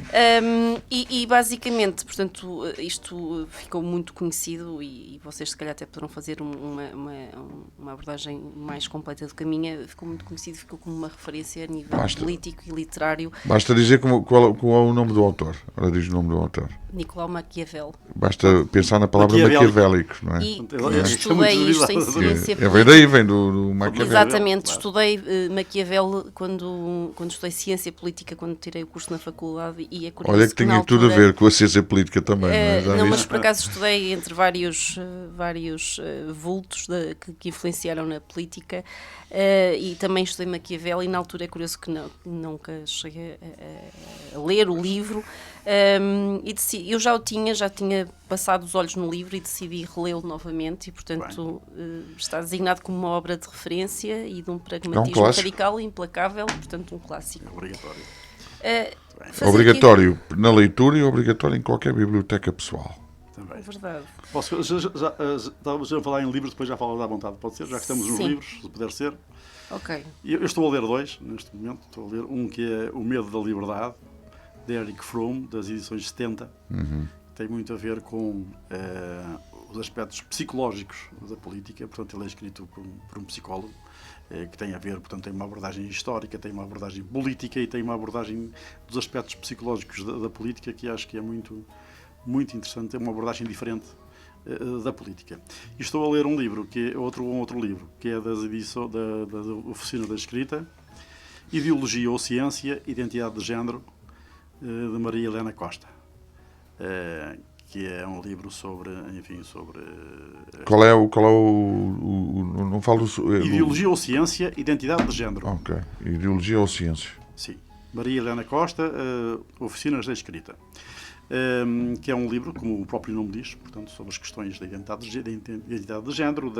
E o que é científico e o que não é científico, aquilo, exatamente. Essa questão da desinformação Sim, portanto, da ideologia, a questão da biologia. Interessante, sim. Aquilo que é factual e que não é, e aquilo que é científico, não podemos contrariar a ciência. Não é? E muitas vezes quer-se contrariar a ciência, não é? E não é possível. O sexo ser atribuído à nascença, ser uma tradição social, ou não ser. Enfim, ainda a semana passada li uma discussão nas redes sociais que era exatamente isso, era alguém a contrariar a ciência, que é algo surreal mesmo. Queremos contrariar a natureza, era quase pela ideologia, mas porque a natureza impõe sempre, não é? Por muito que não saiba, e isto nem tinha a ver com a questão de identidade de género, não, mas era mesmo, era outra questão, mas quer dizer, como é que se pode contrariar a ciência? É uma abordagem, digamos assim, conservadora, uma abordagem conservadora, de alguém que é diretamente e de uma forma manifesta contra o aborto, de uma forma manifesta. Esta senhora, Maria Isabel Costa, é a presidente. Anti-aborto, não é? É presidente da Associação Pró-Vida. Da Pró-Vida, exatamente, é isso que quer dizer. E portanto estou a gostar. Vou alternando entre um e outro, são coisas completamente diferentes, e quando estou um bocadinho saturado de uma leitura passo salto para outra, enfim, como já disse, gosto deste estilo de leituras e pronto, e é isto de facto que eu estou a ler e acho que são livros que vale a pena ler. Ana Marta, estás... Peço desculpa. Não Ela já estava a fazer mais umas leituras, claro. Torna-nos maquiavélica. Mas lê para nós todos, não é? Porque não, é isso. Vou senão... partilhar aqui um pequeno Então trecho. vá. Portanto, aqueles que somente por fortuna de privados se tornam príncipes, com pouca fadiga se tornam, mas com bastante se mantêm. E não têm nenhuma dificuldade à partida, porque aí voam. Dá muito a pensar. Preciso, claro. Paralelamente, queria fazer então aqui as referências habituais, aquilo que são os eventos. E depois há aquela grande máxima que não é de Maquiavel, mas é do povo. Qual? Quem cabritos vende e cabras não tem, lá um lado lhe vem. Portanto, pode-se aplicar ao Montenegro enquanto ele não provar o contrário. Temos a decorrer, portanto, o Cácer Antiqua Festival, que, portanto, está entre 14 a 23 de março, aqui em Ovar, a decorrer nas nossas capelas. É um festival de música antiga, muito interessante, e, portanto, deixo aqui, já assisti pelo menos a um concerto e deixo aqui o repto. Começaram também as nossas solenidades quaresmais, portanto, a primeira das 7 procissões decorreu agora neste Não choveu, portanto, a procissão saiu. A procissão dos terceiros e, portanto, com uma grande envolvência e realmente a par do nosso carnaval é um momento que eu considero alto e que deve continuar a ser explorado e amplificado no nosso concelho. E aqui dois eventos em Valga, não querendo menosprezar as outras freguesias, fazer aqui a referência ao 6º Festival de Tunas, portanto, que vai decorrer no auditório da Fundação Padre Pinho e Irmã, em Valga, no dia 29 de março, pelas 21 horas. Existem aqui locais de venda dos bilhetes e é um valor simbólico. Portanto, isto também está a decorrer nas redes sociais, se procurarem pelo Festival de Tunas ou por Valga, conseguirão aceder, mesmo pela Fundação Padre Pinho e Irmã, conseguirão aceder a mais informação sobre este Festival de Tunas. A Junta de Freguesia também é um dos postos de venda destes bilhetes. E haverá também aqui um festival de sopas em Valga, portanto, no dia 22 de março, a partir das 19 horas, também no auditório da Fundação Padre Pinho e Irmã, e que, portanto, permitirá também aqui angariar algum dinheiro e desfrutar, das pessoas desfrutarem daqui deste convívio e de sopas caseiras. Era isto que queria partilhar com quem nos está a ouvir e com vocês. Ana Marta, eu pensei se ela vai falar disto, mas não falaste de que o 3º Congresso da Rede Europeia de Celebrações da Semana Santa e Páscoa realiza-se pela primeira vez em Portugal. E vai ser, a iniciativa está marcada para outubro. E, portanto, a Rede Europeia, quem é que escolheu Santa Maria da Feira e Ovar para acolher esta terceira edição do seu Congresso Bienal? Sim, senhor, sim. Não sei, João, ias falar isto? Não ia. Pronto, na sequência da Ana Marta ter falado das solenidades, portanto, nada mais a propósito, não é? Exatamente, portanto, e o tempo passa a correr e já estamos na Páscoa, não é? Portanto, já passou o Carnaval. É Páscoa, João, logo de seguida. Mas com calma, vamos ver que isto... O tempo vai ir cada vez, com calma. O temps va de lui-même. Exatamente. João, então os teus destaques já deste? Ou já falaste do livro? Eram de facto os livros, era isso, sim. Eu penso, e este festival de facto de música antiqua, não é? Portanto, de música antiga, que está a decorrer e que eu no fim de semana tinha previsto ir ver, mas aconteceu um imprevisto, acabei por não ir. Hoje estou aqui, portanto quero ver se ainda vou ver alguma das sessões. É 23 de março. Não deste os parabéns à Ana Marta? Os parabéns à Ana Marta. Porque foi eleita mais alguma coisa. Isto agora é só eleições. Isto agora é só subir. Vamos ter que aguardar, João. Vamos ter que aguardar. Agora não. Não, até ela ganhou mais um carnaval. Pois é verdade. Então, Pese embora não tenha participado, estou muito orgulhosa pela vitória das Barulhentas. Os pinguins estiveram magníficos. Queríamos falar de carnaval, queria saber. Estamos na Quaresma, mas podemos fazer aqui um balanço. Também teve muito bonita. Sim, acho que sim. Achas que foi tudo bem entregue, Ana Marta? Acho que foi muito bem entregue, sim. É? Também acho que sim. Também, João, acho que os primeiros prémios foram bem atribuídos. Gostei particularmente dos pinguins. Houvesse, enfim, outros grupos divertiste? Não, tiveram muito bem. Chegar. Sim. Embora tenha havido outros grupos também com sim, qualidade sim, e que podiam ter. Sim, o carnaval está bem. Ganho, sim, o nível médio não foi baixo, foi um nível médio razoável, muito razoável. Está no bom nível. Mas acho que sim, os pinguins de filme, a ideia foi muito boa, uma ideia que aludia inclusive à nossa região e perfeito, com perfeição, digamos assim.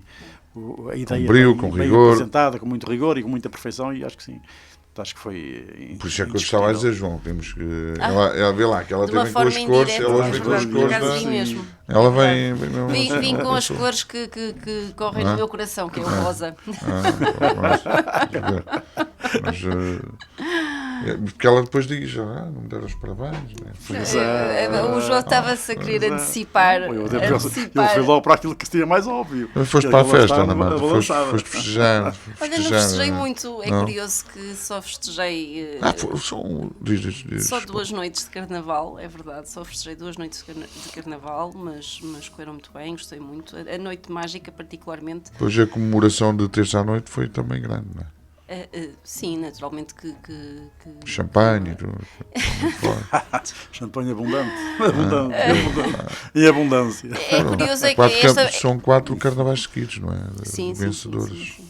Isto é curioso, eu estava aqui a fazer também referência à Noite Mágica, que há esta política agora de termos que ter uma pulseira e não sei o quê para aceder ao local. Eu vou ser franca, percebo a lógica da implementação de termos que pagar algo e quem nos visita, sobretudo, não é? Mas aquilo que acontecia anteriormente de ser absolutamente livre o recinto é algo que acho que é o nosso registro do nosso carnaval e confesso que tenho as minhas reticências a partir do momento em que se aplica este valor para alcançar o lucro, mas pronto, entendo. Eu digo isto porque chega ao dia, eu venho com uma pulseira de 2 euros, comprei previamente, ou melhor, nem fui eu, tive que pedir para o fazerem, que eu não conseguia, um trabalho fora de Ovar, não consegui, fazê-lo. Quem vem de fora no dia compra o bilhete no ticket online e depois acontece uma coisa curiosa que é, eu com a pulseira posso entrar e sair, ok? Mas quem tem o bilhete, que são 6 euros, portanto a pulseira 2 euros e quem tem o bilhete são 6 euros, a partir do momento em que entra para aquilo que chamamos de recinto, não é? O centro da cidade, já não pode sair.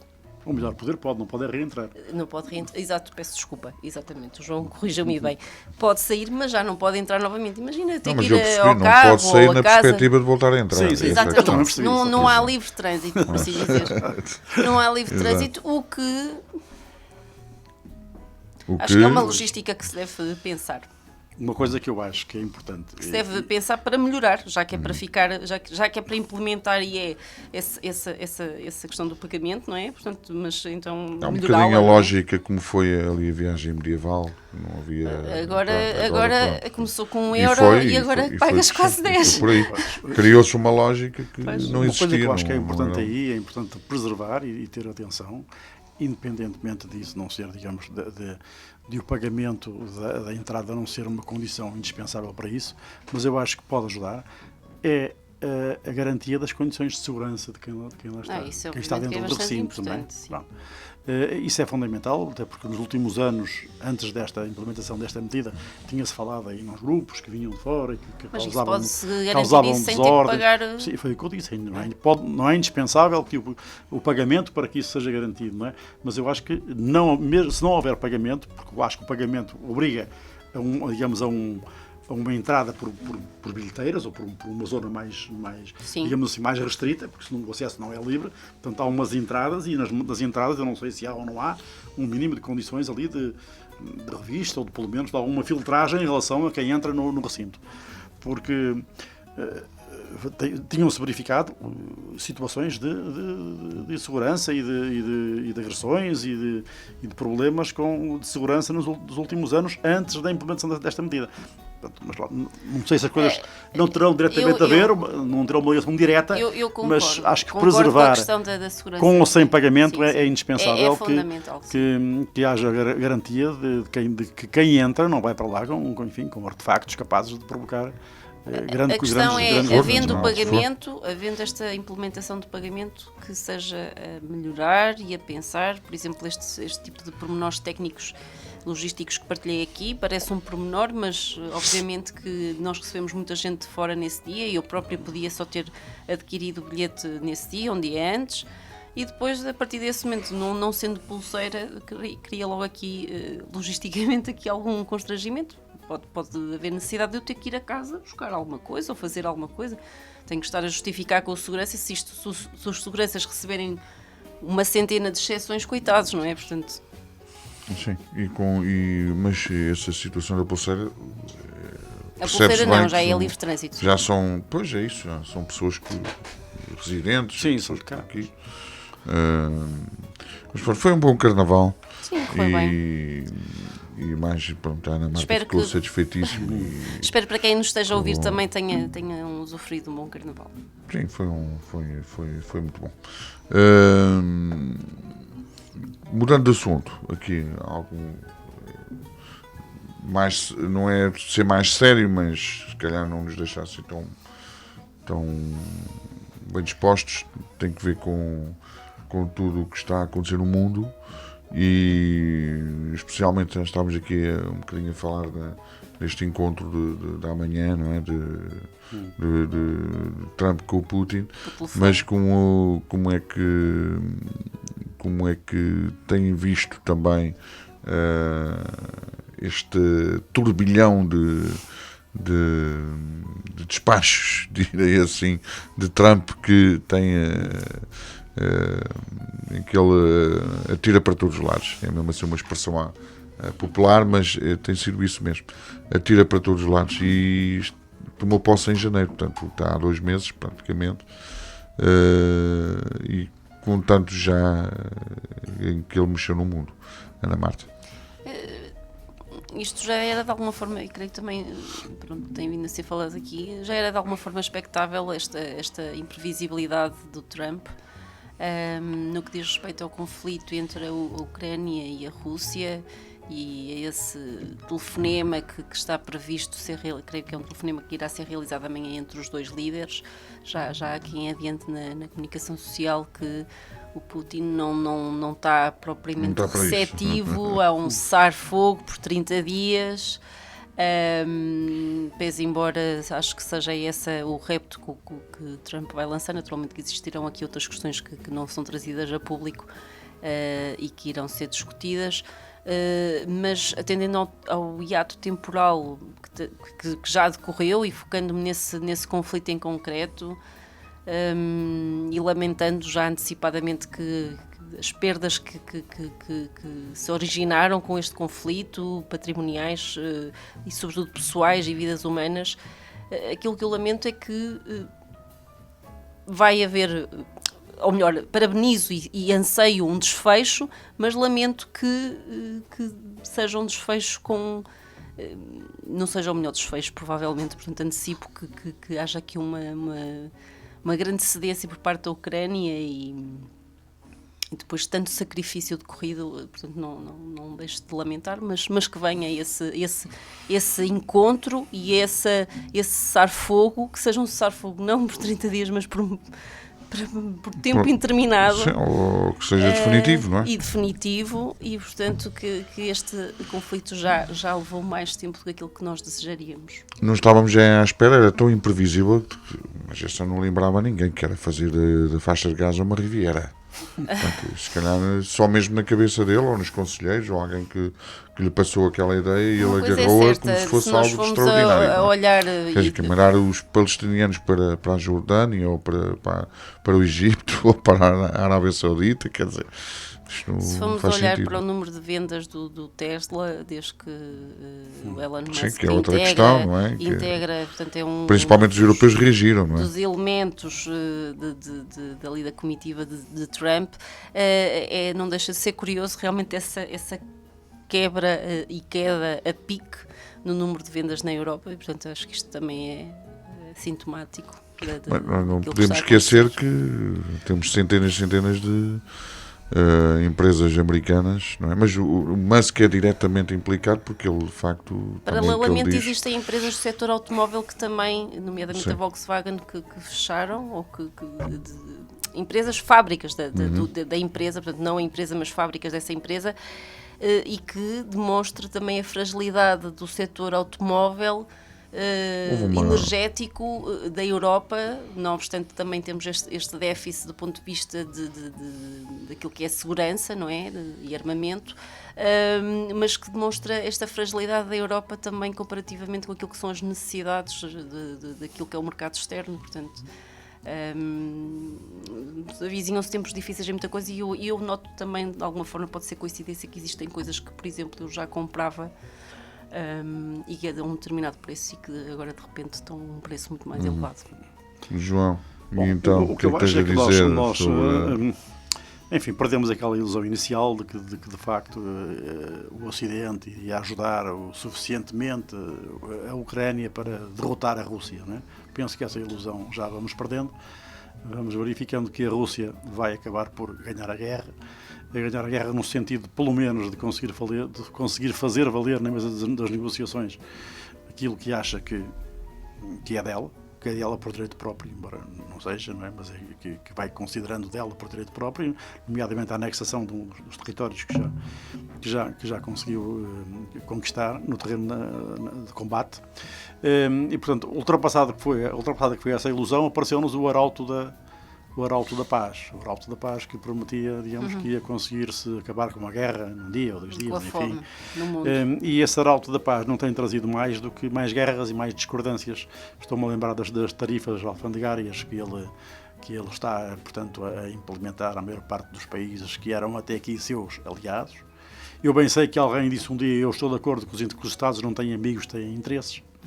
E o Trump é o protótipo disso, não é? Portanto, de facto, ele não tem aliados, não tem amigos, ele tem apenas interesses e, portanto, é um negociador nato que, em cada coisa que dá ou que promete dar e acaba por não dar, já está a vislumbrar ganhos por outro lado. Só assim é que ele sabe funcionar. Em relação às tarifas, é evidente, ele também já deve ter tido consciência, porque tem conselheiros, que isso também se pode virar um bocadinho contra ele, não é?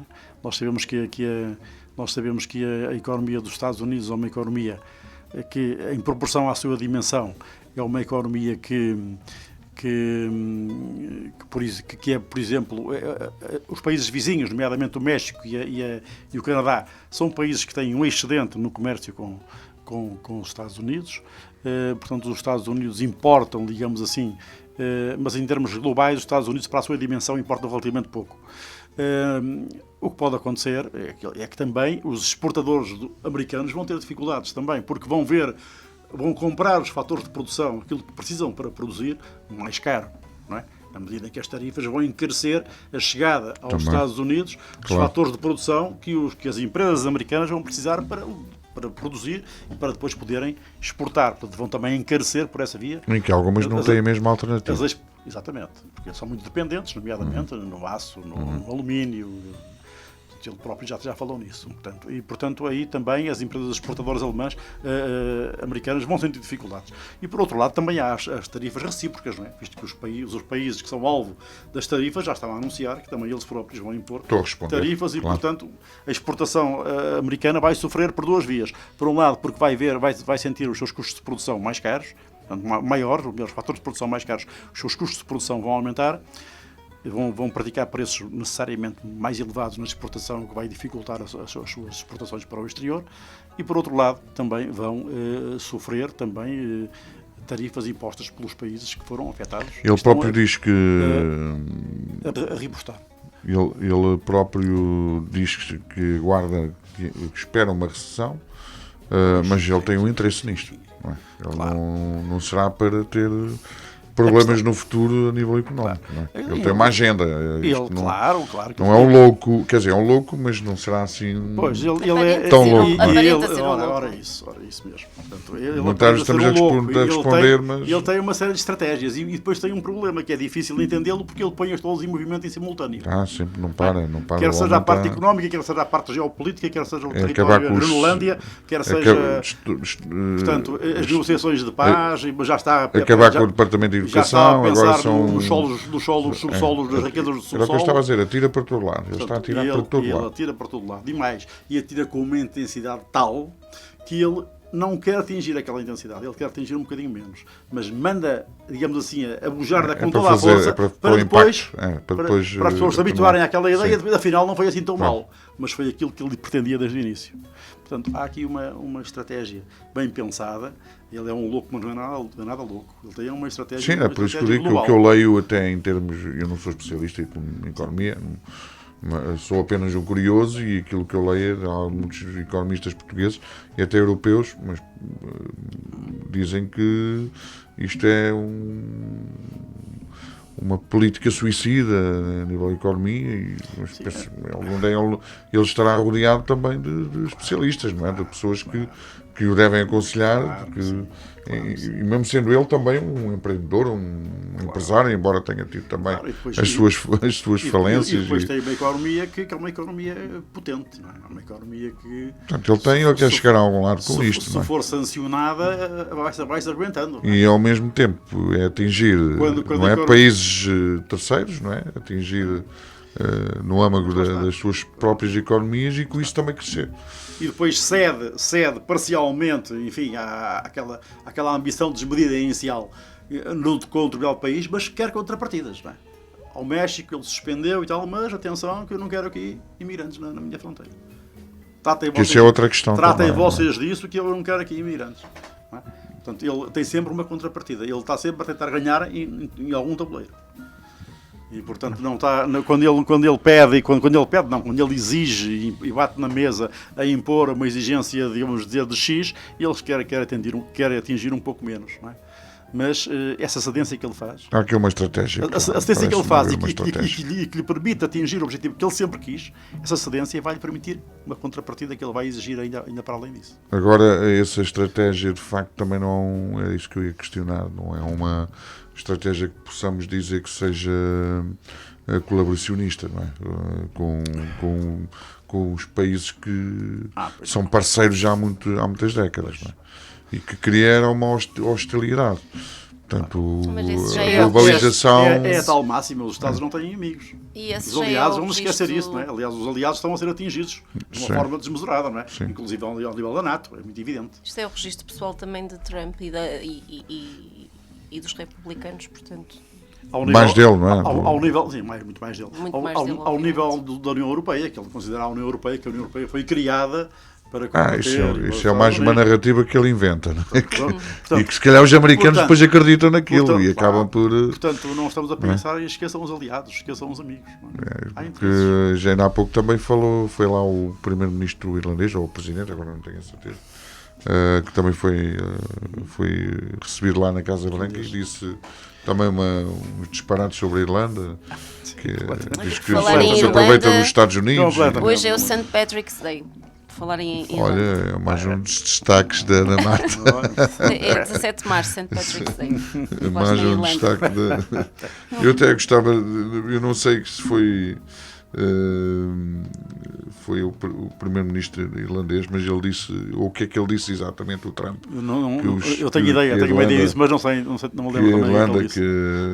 Irlanda, foi um país que se aproveitou, ou que se aproveita. Todos. Sim. Todos têm uma agenda para destruir acusa a Irlanda de ser um dos que exploram os Estados Unidos da América. Claro. Ou que se pode dizer que coitada da Irlanda perante os Estados Unidos da América, e não é potencial. foram também um grande colonizador. Não, recebeu o primeiro-ministro, foi o primeiro-ministro irlandês que ele recebeu há uns dias.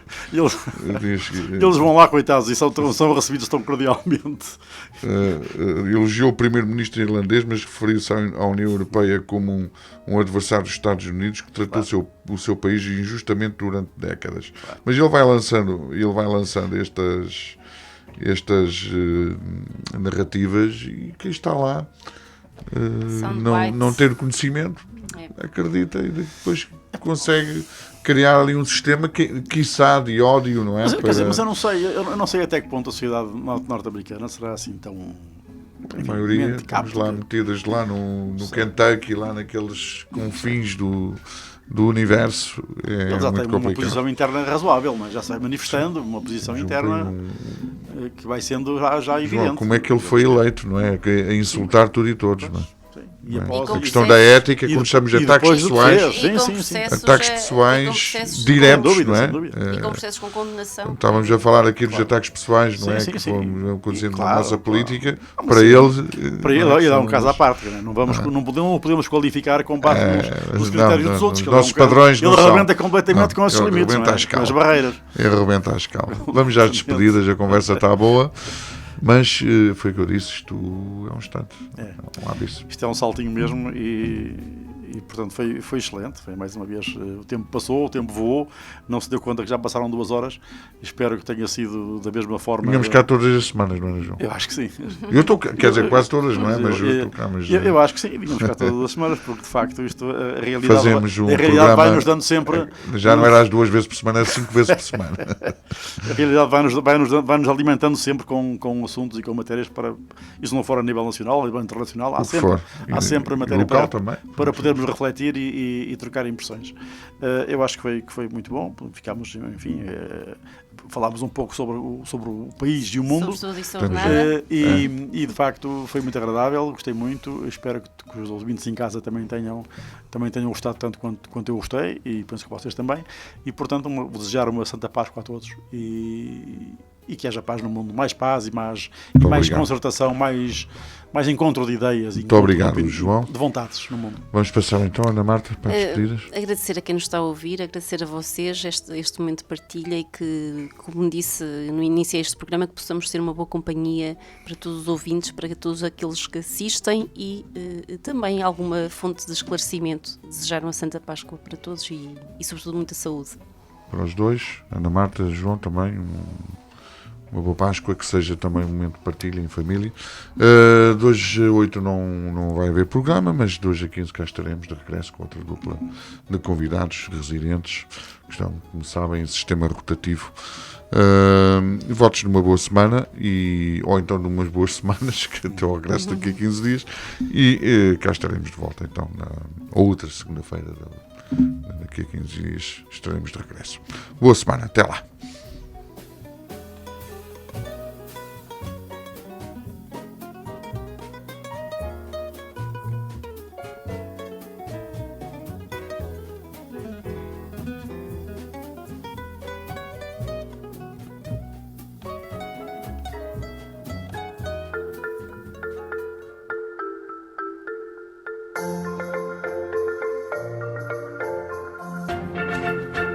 Dois convidados, 2 maneiras de ser, 2 formas de estar, 2 pontos de vista.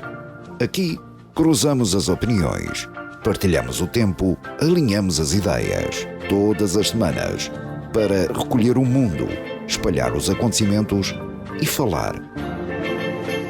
E, essencialmente falar das pequenas coisas da vida, também das maiores, e conversar. Sobre tudo e sobre nada.